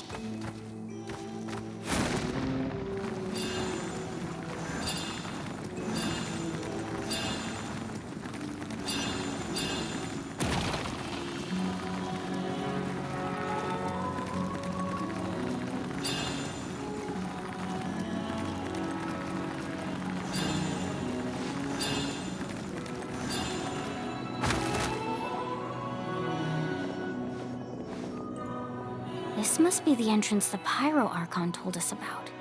Yes. There's something in the depths of this place that feels familiar, yet also foreign. We actually have to go in there? Okay, Paimon just needs to psych herself up. Don't push her through before she's ready.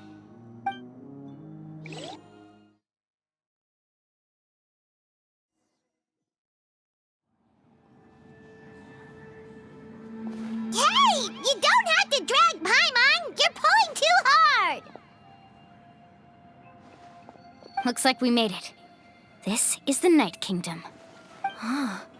It looks so different from what I imagined in the stories.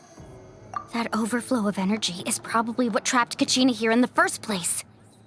From this point forward, everything we know about the real world no longer applies. Anything can happen here. Paimon's more worried about how we're gonna make it out. We obviously can't go back the way we came. Do you see that patch of light on the ground? It's shining down from that fissure in the sky. Oh yeah, right in front of us. So that's coming from up there? Just like I said, our real-world knowledge doesn't apply here. We fell all this way, yet came out completely unscathed. If this was the real world, we'd have to climb our way back up to the entrance. But here, all we have to do is stand underneath the light and offer a prayer. That's that's it? Right. We still got a job to do. So that means all we need to do is find Kachina and bring her to this location. Exactly.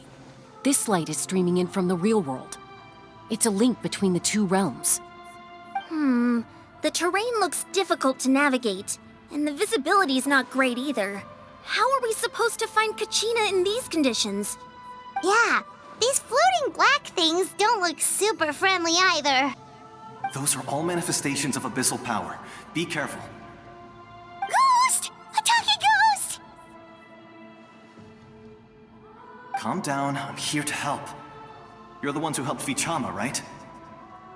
Yes, I'm Vichama's friend, Malco. I was completely lost to this realm until I sensed a mysterious power calling out to me. It's like it was seeking me out, attempting to reassemble the pieces of who I used to be. I'm sorry I can only appear before you in this imperfect form. No, we should be the ones apologizing. If the Spirit Speaker Stone hadn't become corrupted by the Abyss, we could have done much more. But we had to destroy it. Otherwise, Vichama and his tribe would have been in danger. Of course. Thank you for protecting him. I never imagined that, even after all these years, he'd still take such a risk for me. Under the power of the stone, it felt like our souls were connected. Turns out even our regrets were exactly the same. Whether in triumph or death, you want your best friend by your side. Exactly. That may not be in the cards for us, but it's not too late for you. You're looking for a young girl from the Children of Echoes, right? She's being chased by an embodiment of abyssal power. I'd like to help her while I'm still in this form, so follow me. Be careful. This place has been severely corroded by the Abyss. Paimon didn't realize it had gotten this bad. It's like a seething volcano ready to engulf our world at any moment. Ouch! Quick, get back here! You can't go... Stick close to me. My power will be able to ward off attacks for the time being.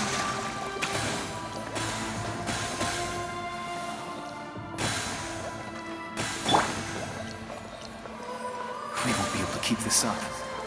Let's try another route. This way.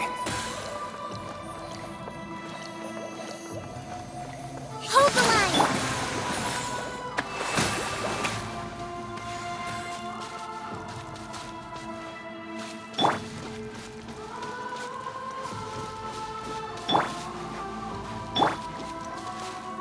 Not good. More monsters. We shouldn't waste our time on them.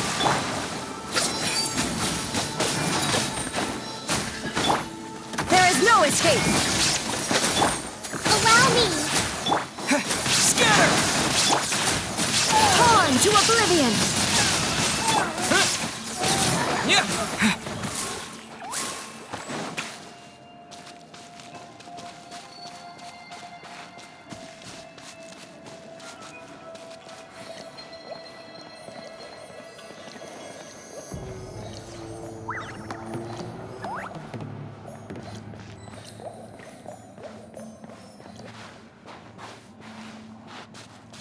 Oh, Paimon can't see anything! It's easy to get lost here. Just stick close.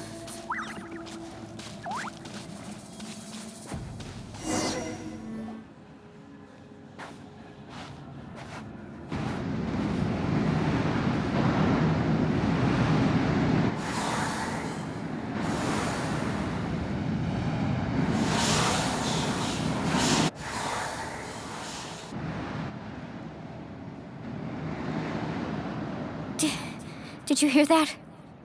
What? Never mind. It was probably just my imagination. Don't scare Paimon like that! I heard it too. It was a voice from the Abyss. What did it say? Doesn't matter. It certainly doesn't harbor good intentions.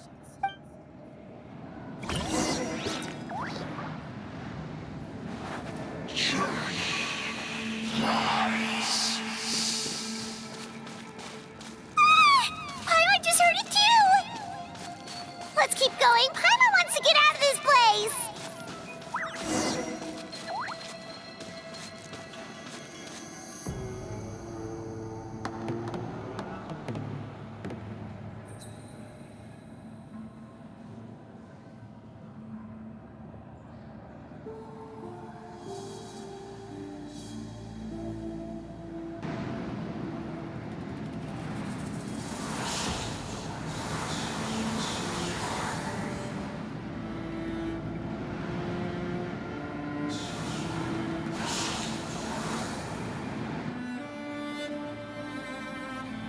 here, Kachina! Molani, you made it! Looks like our reunion will have to wait until we take care of these monsters. Good idea. Let's go! Let her rip! Illusion shattered! Access denied! Rest and rebuild!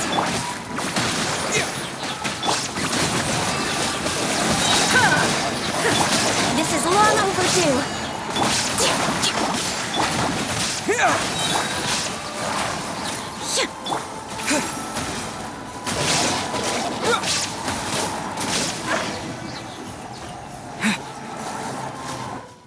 You're here! You're finally here! Thank you so much! That monster can appear from anywhere. It almost caught me a bunch of times. The Wyup's power helped keep me hidden, so I just tried to stay out of sight until you got here. Atta girl. You did so well. And most importantly, you weren't hurt. Should we start heading back then? Actually, I have a request. Will you come visit the Wyup with me? I can't exactly put it into words, but something's wrong with the Ode of Resurrection. And I know it has something to do with the contamination from the Abyss. That was the Pyro Archon's theory as well. Everything we've seen here certainly seems to back it up. In the Night Kingdom, there are 6 main totem poles representing the Wyup of each tribe. You can think of them like the body of each Wyup. Additional totem poles, like the ones around here, serve as proxies to which the Wyup can extend their consciousness. There are countless proxies scattered around the Night Kingdom. Through them, the Wyup can extend their consciousness over the entire realm and track down souls no matter where they roam. But if a proxy were to become severely contaminated, then a soul could become lost within the Night Kingdom. Judging by the current situation, I don't think we're dealing with just one contaminated proxy. Even if we could drive back the abyssal power from one of them, that probably wouldn't even put a dent in the problem. Still, we can't just leave the Wyup to suffer. It's protected me this whole time. I agree. We might even manage to draw out the monster that's been hunting Kachina. Getting rid of the monster might slow down the deterioration of the Night Kingdom.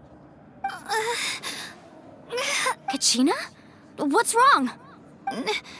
Nothing. Just a headache.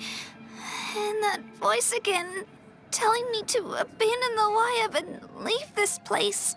Maybe we really should leave. Kachina's already been here for too long. No, I'm fine.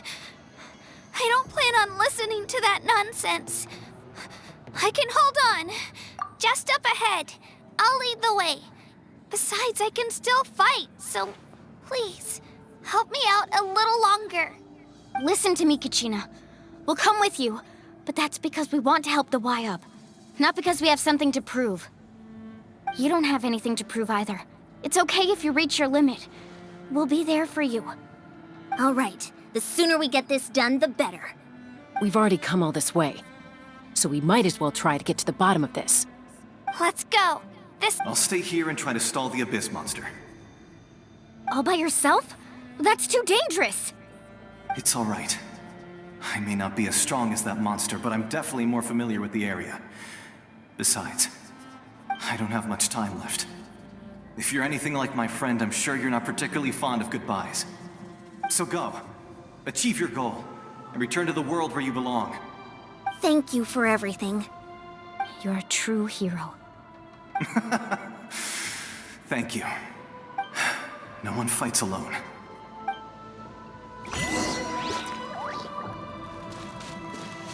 Does your head still hurt? Let me help you walk. I'm fine. I'm fine. You should know I'm made of stronger stuff than that.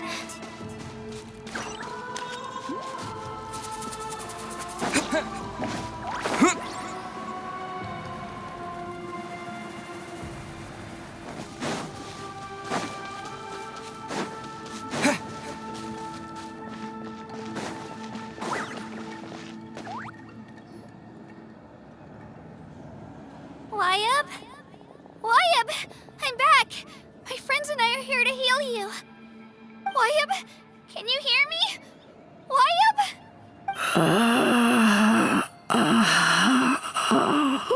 So we were right. The contamination is already too severe. It's preventing the Wyab from answering our calls. All right, get ready, everyone. Time to purge the abyssal energy from this place. Careful. We've got company. Already? You really think that puny soul could slow me down? Courage in the face of futility is pure folly. He tried to get in my way, so I disposed of him. You killed Malco? He would have dispersed with or without me. Rather than worrying about him, I would urge you to focus on yourself. You may have defeated others of my kind in the past, but underestimate me now, and it will be to your peril. No, the power of the Abyss is intoxicating. The destruction it seeks captivates like a masterful work of art. I strive only for the opportunity to see it up close. I thought this naive little girl was an exception, but it turns out humanity is full of lambs willing to offer themselves up to the slaughter. That is the tragedy of your short lives. You understand nothing of all-encompassing power. Ancient names, pride, friendship, all empty ideas invented to give you a false sense of self-worth. They possess no power at all. The Pyro Archon created those grandiose ideals out of pure selfishness. Anything to avoid sharing power. Anything to avoid handing over the primordial gift to ordinary people like you. Don't believe me? Then ask yourself, why is the Pyro Archon strong beyond measure, while you, Kachina, remain so pathetically weak? Kachina, give me your hand.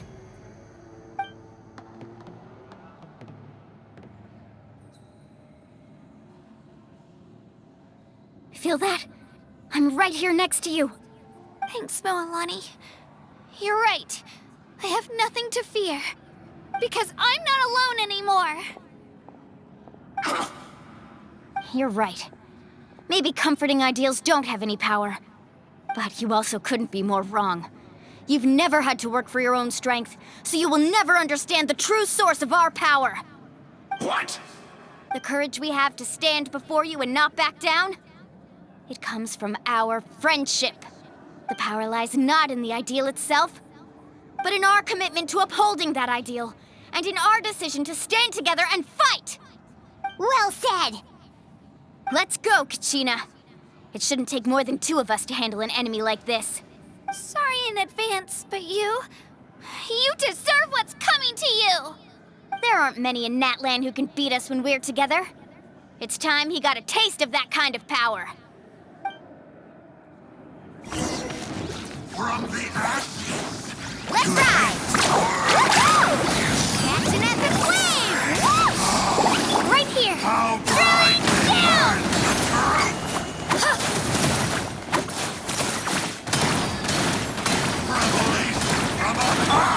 Carving waves! Need a surfboard? Right here!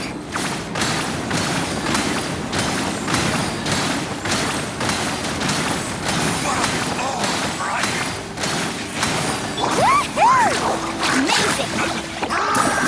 The fate of this world is already... We won! We actually won! That's what he gets for underestimating you two. Fantastic work, Kachina! Absolutely fantastic! This makes me so unbelievably happy. I'm happy too, Moalani. Together we really are unstoppable! Huh? What's happening?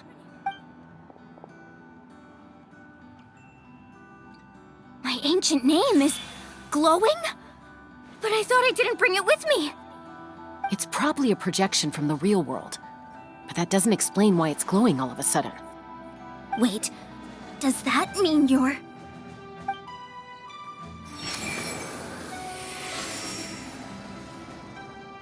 That was a bold move. Diving headfirst into the fire to save your friend. Especially in a place so overrun with abyssal corruption. Still, seeing you pull it off was really something. Everything you said was exactly right. As isolated individuals, we stand no chance against the power of the Abyss. It took years' worth of scars, and lots of unnecessary suffering, for me to understand that for myself. The Pyro Archon's plan will unite us as one. Everyone has a part to play. Only then will we have the power to defeat the strongest of foes. Who are you? Tupac, a warrior from the people of the Springs. I fought against the Abyss during the invasion 500 years ago. I've heard that name before. You were the giant who saved all of Natlan. Since you were able to awaken my words from your ancient name, that means you have fully embodied the aspirations of the Wyab. Under the name Umoja, you shall unite the tribes and save Natlan from its impending doom. Me?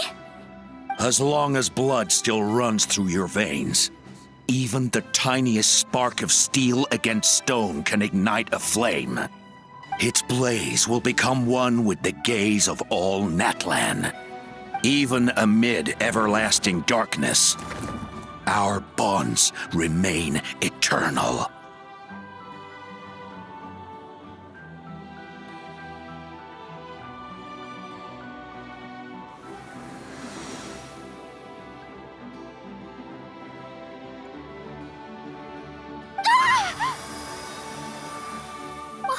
What's wrong, Moalani? So many memories. My brain was just flooded with everything he once knew. So that's what happened. What do you mean? Did you just figure something out? 500 years ago, they foresaw the very crisis we're facing now. Efforts to save Natlan started all the way back then. We can go over the details once we get back. We shouldn't linger here longer than we have to. I know bits and pieces, but I had no idea Mualani was also part of the plan.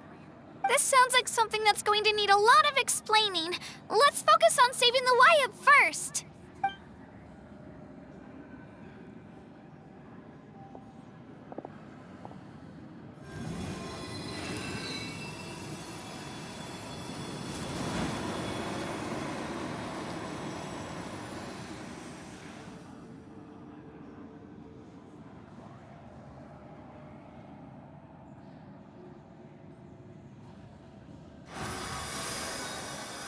Okay, that should be enough. Wyab? Can you hear me? I hear your voice, Kachina. My dear child. Great. Well then, I'm afraid it's time to say goodbye. I just wanted to make sure you were okay before we leave, but we can't afford to stay here any longer. I was going to ask why you bestowed an ancient name upon someone like me, but it's okay. I'll keep searching within myself for the answer. I'll never stop trying to improve my strength. One day, I'll live up to the hero you saw in me. You are already an outstanding child in my eyes, Kachina. No matter what happens. Huh? You are all my most beloved children. It has always been my honor to protect and nurture you. Your ancient name is just that, a name. Much like your parents chose to name you Kachina, I also gave you a name, but it need not define you. Focus on who you want to be. You are already worthy of your name. Now, the story of your ancient name is for you to continue. Just like your parents, my love for you will never change. Thank you, Wyatt. It gladdens me to see the Pyro Archon's plan move another step towards completion. But it's time for you to leave this place. The situation here is getting worse. Go now, my children. Save Natlan on behalf of all you hold dear.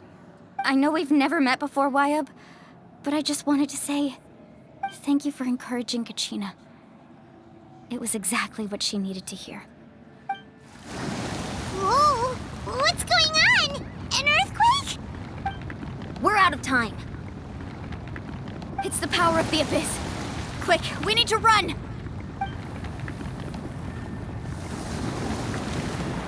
It's a Sealy! The Sealy opened the way for us!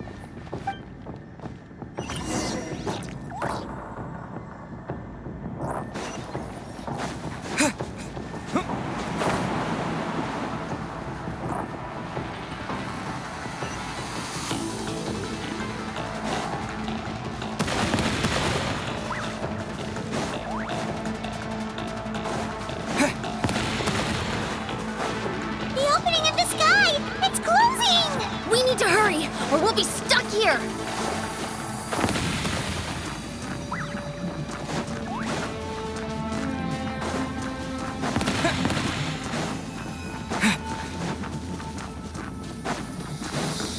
Watch out for the falling rocks! Quick, through the middle!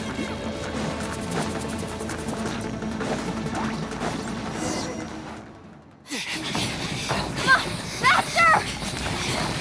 We'll never make it!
You've done well. Now come home.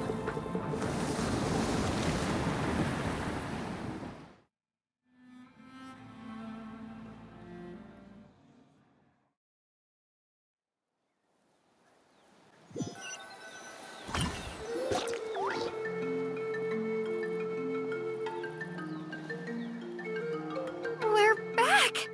The Pyro Archon saved us. But she's not here. Yeah, didn't she say she used it all up? She's still in the Speaker's Chamber. What we saw in the Night Kingdom was just her consciousness. So you're saying her consciousness did all that? Every great display of power comes at a price. You must feel terrible, Kachina. Just hold on. We'll get you to a doctor soon. Let's get back to the stadium. The Pyro Archon said she'd have a doctor waiting for us. I recommend getting a full checkup, just to make sure no damage gets left behind. Paimon feels okay. What about you, Traveler? Right. You always seem to do pretty well against the Abyss. Let's get going. We need to share what we learned in the Night Kingdom as well. Right. The Wyatt mentioned something about the Pyro Archon's plan. What is it exactly? I'll let her explain everything. We're all a part of the plan now. Every move we make from here on out will decide Natlan's ultimate fate.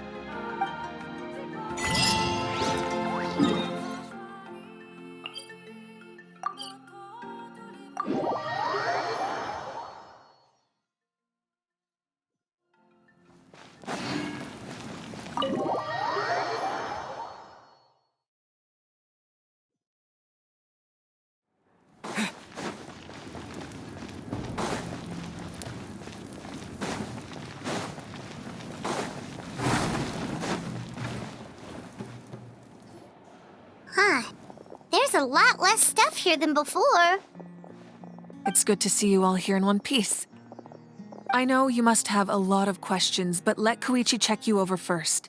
It's best not to let any lingering effects of the Abyss go untreated. Thank goodness you made it back. I came here as soon as the Pyro Archon told me about your plan. Take a seat, everybody. I'll examine you one by one.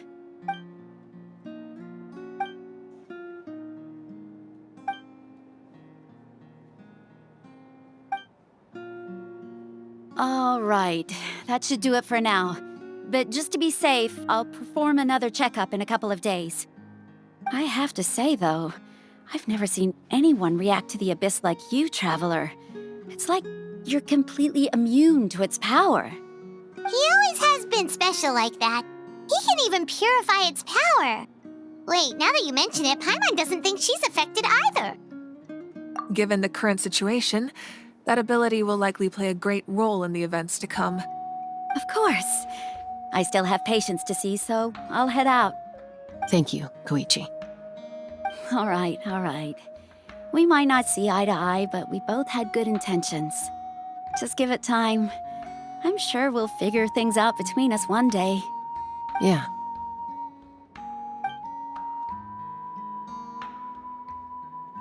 All right. There's so much to discuss, I don't even know where to begin. You've seen it for yourselves now. The devastation in the Night Kingdom. I'll get straight to the point. Natlan is on the verge of destruction. It's very possible our nation has less than a year before total devastation. Huh? No. That can't be true, can it? That's right. But I've only ever disclosed that fact to the handful of people working with me to save this nation. Our looming destruction is not a recent development, but the inevitable conclusion of the disaster the Abyss initiated 500 years ago. Mualani told us a little bit about that. 500 years ago, all the nations of Teyvat were invaded by the Abyss. Unlike the other nations, Natlan never had stable and deep-rooted ley lines, so we suffered the worst of the invasion. The battle against the Abyss was exceedingly long and brutal. In the end, victory came at the cost of our civilization and countless lives. Even then, it took centuries of solving the disasters caused by the Abyss to finally achieve the peace we know today. And still, this is but a superficial victory. The forces of the Abyss have merely been driven back underground. Their threat to Natlan remains as real as ever. I'd never have guessed. The problems plaguing the Night Kingdom are all the more complicated because that realm is essentially functioning as Natlan's ley lines. Immediately after the war, our calculations estimated that we would have a maximum of 500 years before the Night Kingdom was completely lost to the Abyss. But at that time, we were a nation of the destitute. Our people no longer believed in victory, nor did they hold hope for the future. Our civilization was dying, our faith crumbling, and the line of power passed down from the Wayab nearly severed. If we didn't bring the nation back together, it would be foolish to even dream of defeating the Abyss in the future. So, the Archon had a long and involved discussion with the heroes of each tribe, and finally came up with a 500-year-long plan to save Natlan. So that's what happened. After finding Kachina, I encountered a strange figure who gave me a series of new memories. Since the plan was mentioned in those memories, I guess I've been chosen to play an important role in it. But there's still something I don't understand. Those memories showed me the Pyro Archon from back then. And it was you. Huh? But that doesn't make any sense. The Pyro Archon is supposed to be human. It's impossible for a human to live that long. That's right. The hardest thing for humans to overcome has always been time. Or rather, the natural limitations of our lifespan.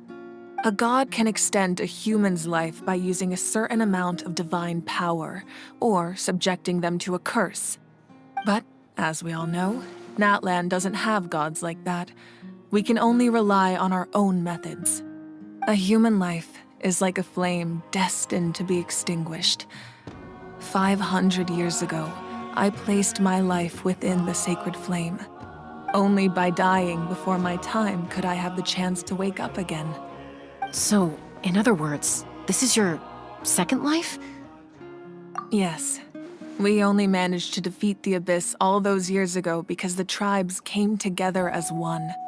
If the Natlan of the future was to have a fighting chance, the Pyro Archons that came after the war had to rebuild the decimated tribes. The goal was to reunite the people and restore the strength of each tribe's Wayab. Once a tribe was back to its full strength, the tribe's Wayab would select a hero, indicating the tribe was once again ready for war. The Chosen would then stand by my side in defense of our nation, just like great heroes of old, 500 years ago. So that means I'm one of the Chosen? That's right. You bear the ancient name Umoja, the same one held by the hero from your tribe 500 years ago. It means unity. After your adventure in the Night Kingdom, I trust you've come to fully understand the meaning of that name. So in other words, you always knew who the Wayab were going to pick from each tribe? Yes. According to the plan, each tribe was supposed to have been fully restored by the time I awoke. But something went wrong along the way. The 6 heroes successfully inherited the ancient names from 500 years ago, but the intel regarding the plan wasn't passed on to them. Once again, it comes down to the deterioration of the Night Kingdom. Communication between the Sacred Flame and the Wayab has been blocked. Just like how the Ode of Resurrection failed to bring Kachina back. Exactly. It's just another tactic the Abyss is using against us. The Abyss may not possess intelligence, but its methods certainly aren't easy to counter. If we want to unblock that information from being passed on, my presence alone isn't enough. The ancient name-bearer must establish a greater connection to their name. So, I've tried my best to help them from the sidelines. Currently, Shilonin of the Children of Echoes, Kinich of the Scions of the Canopy, and Iansan of the Collective of Plenty have all been acknowledged by their names. During your adventure, you too earned the acknowledgement of your Wayab, Mualani. In the process, you gained the memories stored within your name. But we have less than a year! Yes, but we have no choice. We cannot start the plan until all the heroes have been gathered. That's also why I haven't been able to take action despite the urgency of the situation. But if you knew this whole time, why didn't you just tell me about my role in all this? Wouldn't that make everything go a lot faster? Perhaps, but the opposite could also be true. Knowing your destiny too early could mean failing to realize your full potential. Just like your determination to save Kachina, I hope your commitment to this endeavor comes from your own strength of will, rather than a sense of obligation. So I suppose you're not going to tell us who the final 2 heroes are then? That's right. Their time is yet to come. Putting pressure on them beforehand will only hinder their development. I can only trust in the judgment of the Wayab. I have never believed I could solve this crisis alone. In fact, it was precisely because I chose to trust and rely on others that we managed to get this far. Natlan's salvation lies not in its Archon or any singular individual, but in us all. You're quite perceptive, aren't you? I thought I might get away with avoiding the topic. Huh? Oh, right! All of the stuff you stored here before, where did it all go? Even though I sacrificed my power, I still needed a contingency. After all, I was the one who allowed you to take that risk, and Mualani has an important role to play in my plan. In addition to their sentimental value, the items I stored here held a much more important purpose: fuel. Fuel? Ah, so back then, that's why you... Yes. The stories embodied by those items are certainly important, but there's an even more significant trait they all share. Every item belonged to a hero of Natlan. Over time, they became imbued with a certain amount of contending fire from being carried in battle. On their own, each item's power is limited, But together, their combined effect can prove quite useful in a dire situation. By burning those items, I was able to activate the contending fire stored within them to open the boundary between the two worlds. It was a rather crude approach, so all their power was depleted in an instant, as you can see. But aren't they all precious treasures? What about their stories? That's exactly why I dragged you all here. No matter what, I never wanted the Pyro Archon to have to use that power. Oh, I'm so sorry. You have nothing to be sorry for. You all deserve my thanks, actually. If you hadn't saved the totem pole, that area of the Night Kingdom would have been forever lost to the Abyss. And then, it would only be a matter of time before the Children of Echoes was met with disaster. Besides, when those heroes entrusted their belongings to me, or the Pyro Archon of their time, it was out of a desire to contribute to Natlan's survival. If they knew those items helped save the present-day heroes of Natlan, they would not mourn their loss. Even when you put it that way, I still feel bad. There's no need. Remember what I told you about time? The people and the events of the past are never truly lost to us. We simply carry them with us in a different form. In that sense, we didn't lose anything at all. If you still have regrets, let them fuel your resolve in the battles to come. Your deeds will become new legends and nurture new forms of power just like the items once stored here. Well, we'd still like to return the favor. Well, if that's the case, just treat me to a drink sometime. Now that Kachina has returned, we can finally hold the victory feast and celebrate your team's triumph in the Night Warden Wars. And we could all use the rest, that's for sure. Plus, you'll be able to silence everyone who doubted you once and for all, Kachina. Still, now that I know the danger we're facing, having a victory feast doesn't feel right. Try not to let it get to you. It's important to stay calm. Worrying about it will only affect your judgment. All right, you should head out. I'll join you in a bit.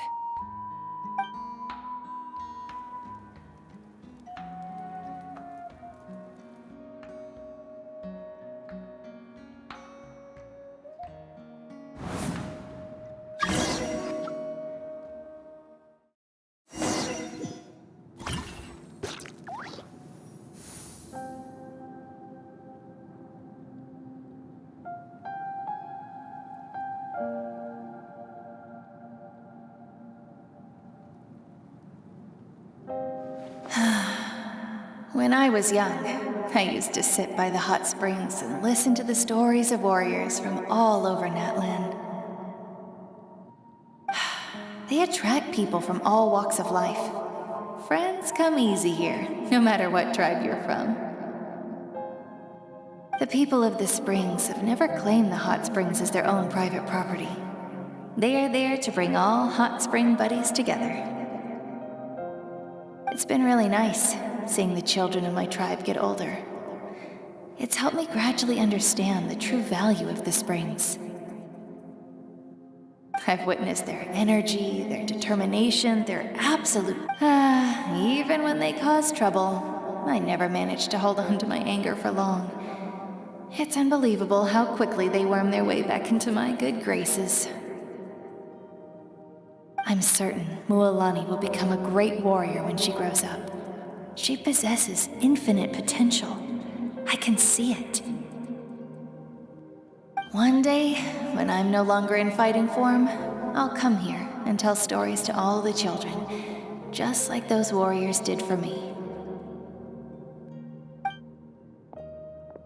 So, you better get busy, Pyro Archon, or I'll end up running out of stories.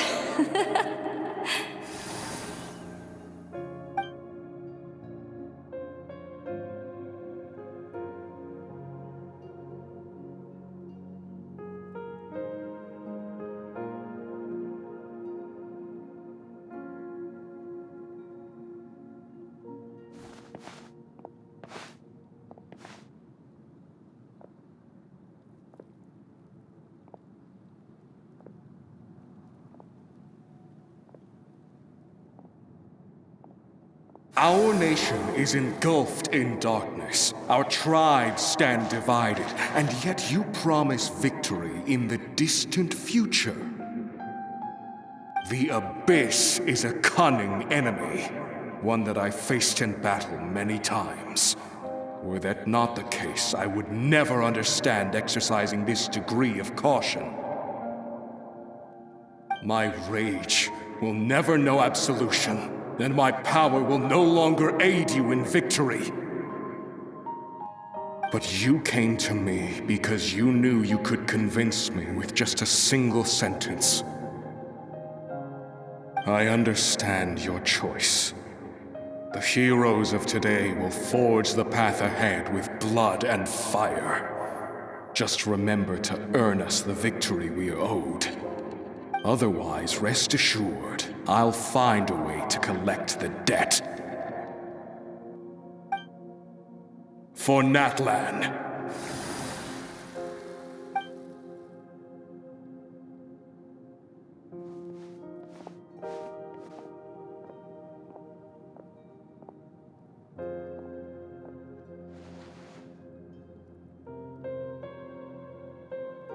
So, you're gonna head 500 years in the future to serve as the Pyro Archon again?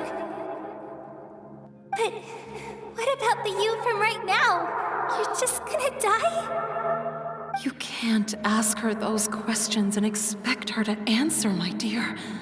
The decision is hers to make, and she deserves our support.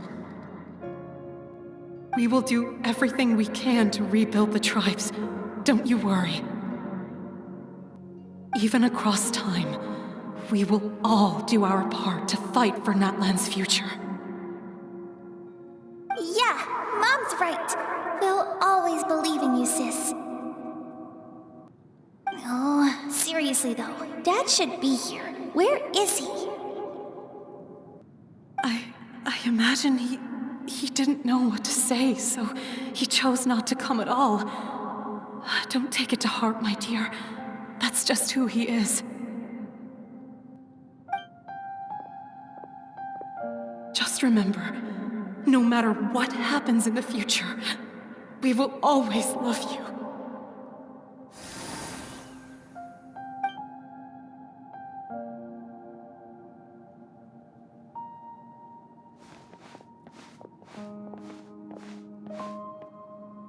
I'll come find you one day. I know I can't live that long, but I'll think of something. There has to be a way for us to meet again one day. If there's an answer out there somewhere, I'm gonna find it. So, don't forget about me.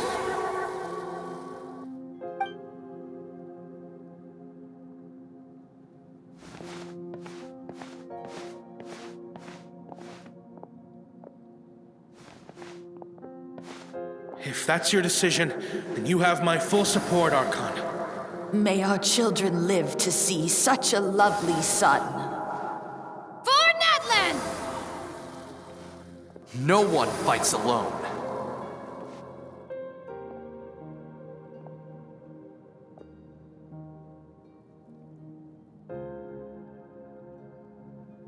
The rules are my legacy.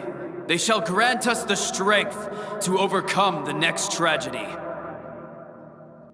War forged the 6 tribes, taught us how to fight, instilled in us what it means to love. Who will be the one to bring this to an end?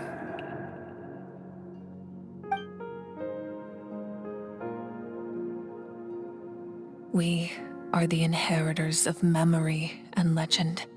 Those who grew alongside sun and wind. Those who forged our own destiny and future. That is Natlan's fire, the lifeblood of our nation.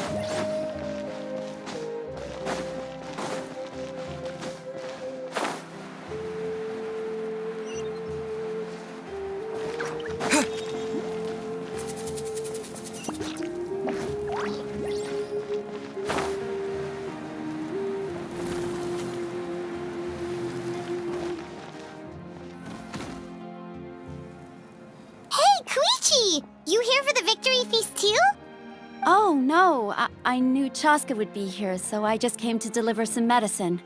I was about to leave, actually. But it's not that I don't want to celebrate Kachina and the others. I'm so glad she made it back. It's just... Well, I'll make things awkward if I'm around my sister right now. Ah, well, you two had a fight, so Paimon can understand. She didn't cause any trouble during your trip, right? Yeah, she was super helpful. She gave us a lot of useful information about the Abyss. That's good. That's all I needed to know. Is there a reason you asked? You were pretty outspoken when we first met, but now it's like you're holding something back. Maybe it seemed unreasonable, picking that fight with her before you left, but I did it for a reason. Her impulse to fight is extremely strong. Her mental strength helps her rein it in, but she still loses control sometimes. I had no idea what you might face in the Night Kingdom, so I didn't want to take any chances. So what you're saying is... Okay, so maybe it sounds a little stupid, but it works pretty well. It helps her keep her cool for a little while, at least. Anyway, I'm just glad you were able to make it back safe and sound. That's all I wanted. But do you really have to go that far? Can't you just talk it out? No way. Chaska never opens up about her own pain, especially to her family.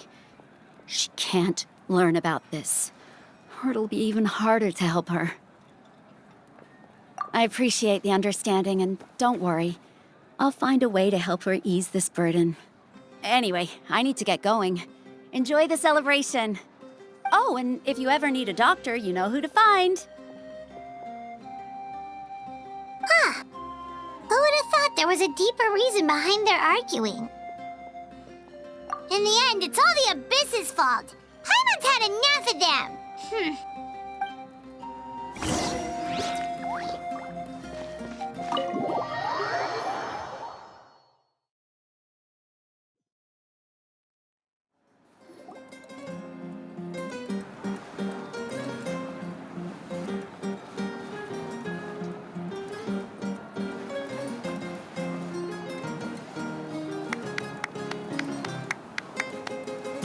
Let's give a huge round of applause to our brave young warrior, Kachina!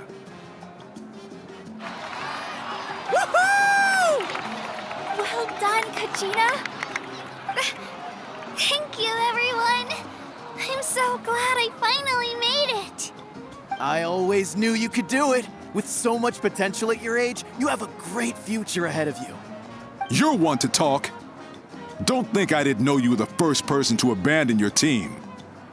I'll be dealing with you when we get back. I had no choice. My friend invited me. I couldn't just say no. Oh, really? So you weren't just trying to get ahead in the first round? I wasn't, I swear. I just happened to find that bearer injured in the wild, so I stopped to bandage his wounds. When he insisted on repaying the favor, what was I supposed to do? I'm just one person. I figured Kachina would have no trouble replacing me. But the fact of the matter is that after your departure, everyone else started thinking about swapping teams too. I'm really sorry, Kachina. It was wrong of us to abandon you like that. It's amazing that you still made it all the way through to the Night Warden Wars. That's the highest honor. So, what about you guys? Did you make it far? Our team captain drank too much the night before the competition and turned up late to the stadium on the day. We got disqualified. Serves you all right. No sympathy from me. All right. There's no need to be like that, Uncle Pakal. Dear friends, I'd like to say a few words. Firstly, I'm grateful to my friends and our great Archon for helping to bring me back. This traveler and his companion Paimon are some of the strongest people I've ever met. If they were allowed to participate in the pilgrimage, I have no doubt that they'd win the whole thing. They've agreed to let me learn from them. With their help, I believe I can become even stronger still. And let's not forget my good friends, Moalani, Chaska, Kanich, and Dayan-san. They all helped the Traveler and Paimon figure out a way to bring me back from the Night Kingdom. They too deserve to be called our heroes. So, please give another round of applause for them. Thank you so much. Well said! I'll drink to that. How does it feel being a hero, Kachina? To be honest, it's a bit overwhelming. It all just feels so surreal. Well, you better get used to it. Next up, undefeated champion! Hey, please don't make fun of me.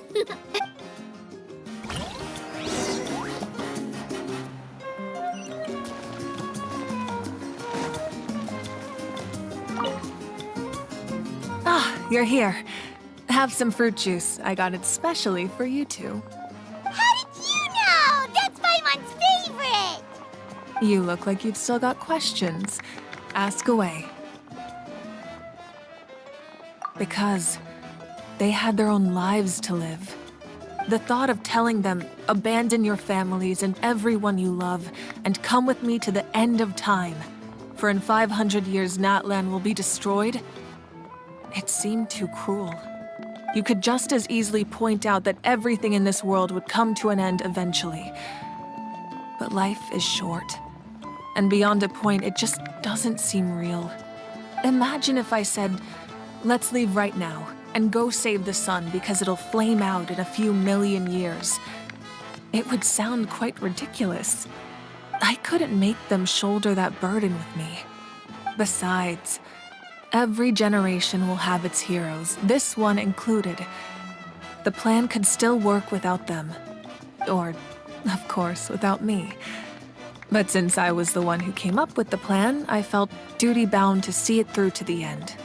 Paimon's suddenly remembering that portrait in your room. Was that your family from back then? Yes, it was. So when you asked me who my sister grew up to be, the truth is that very little information survives. From what I've been able to piece together, I can conclude with a reasonable degree of confidence that she ended up as an architect and artist. She played an instrumental role in rebuilding the scions of the Canopy tribe, designing and building many houses. But of course, none of her buildings are around anymore. Still, it was an impressive achievement, and I'm very proud of her. You feel loss keenly. It seems to stir up feelings of regret in you. But this is something I have long since come to terms with. This is a war, and there can be no war without loss. I am already far more fortunate than those who lost their lives to the Abyss. The people of Natlan look to me as their Archon, and the weight of their expectations is mine to bear. I must see our fate through to the very end, no matter what I may find there. Yeah, doesn't that mean the way everything ends has already been written, including your plan? I suppose, but so what? Don't forget, time takes many forms. The past, present, and future coexist, and all are equally important. Even if the future ends in destruction, there's still no reason to give up on the here and now. And it's precisely because we humans cannot know our fate that we will never give up on our struggle. This is a pivotal moment. We are still 2 heroes short. Well, 3 to be precise. There's one further hero who I'm hoping to get on my side, whatever it takes. Your resistance to the corrupting power of the Abyss is truly remarkable. It would easily make you an all-important figure in the upcoming battle. If you agree to join us, you will not only gain my full support in your journey, but I will also forge a brand new ancient name for you. Ancient names can be forged? They can. Several strict conditions must be met, but if they couldn't be forged at all, then the number of them in circulation would have long dwindled to 0. Possessing an ancient name would mean that your adventures in Natlan are recorded in full. Your stories would be remembered by our people for all the years to come. The Ode of Resurrection may have temporarily lost its power, but still, take this as my personal guarantee that I shall never let you fall. Just like in the Night Kingdom, I will be there for you. That is a promise I will fulfill at all costs. This nation always honors its heroes. Yeah, we can't just ignore the situation here. Wonderful. Then I'll reach out to Shilonen right away. She's the one who will forge the name. We've never forged an ancient name for an Outlander before, but I trust she'll find a way.